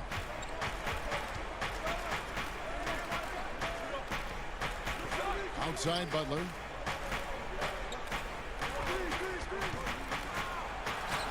Chalk up 2 there. Butler's got the lead up to 2 now for Miami. They are just killing them on the interior. And over 2.5 minutes in the books here in the fourth. He kicks it to Jones. LaVine against Robinson. Good work defensively by Carter. And so it's Carter who brings the ball up for the Bulls. White left side. Back to Porter. Butler with the steal. Whistle blows. Basket is good. So a chance here for a 3-point play. And Butler has been in these spots before. I mean, he's comfortable having the ball when it matters most. Chicago making a switch here. Satoransky's checked in. And you just knew he wasn't going to miss that one. Not with so much riding on it. Outside, LaVine. The kick out to Porter. Markkanen against Jones. Shoots from 12. That's it, and the Miami lead is cut down to 3 on the bucket for Markkanen. This is why they go to Markkanen here, because he welcomes the chance to take big-time shots. Nunn passes to Robinson. And yes, it's good. Pick works well there. Not much resistance from the D. It's a lazy effort. Let's just be honest. Hoping the shooter misses, that doesn't constitute defense. Here's Carter. That's good, and it's LaVine with the assist. 9 points for Wendell Carter. Capable of doing many things well. LaVine has a good sense of when his guys roll. We've got 1:13 left in the fourth quarter of this one. None. And that'll be 2 free throws coming up. Officials on the call with the foul. It's going to be on Wendell Carter. And really the defense fouling there to prevent the layup, but that's exactly what you need to do. And he ends up making the second, and that gives them a 4-point cushion. For Chicago, they've gone 4 of 7 from the field since the beginning of the fourth. LaVine kicks to Markkanen. Carter left side. LaVine wide open. Good! And he has brought them to within 2 points. Oh, you just love seeing a player with absolutely no fear. Yeah, he approached that one with total confidence. He has what it takes to come through in the clutch.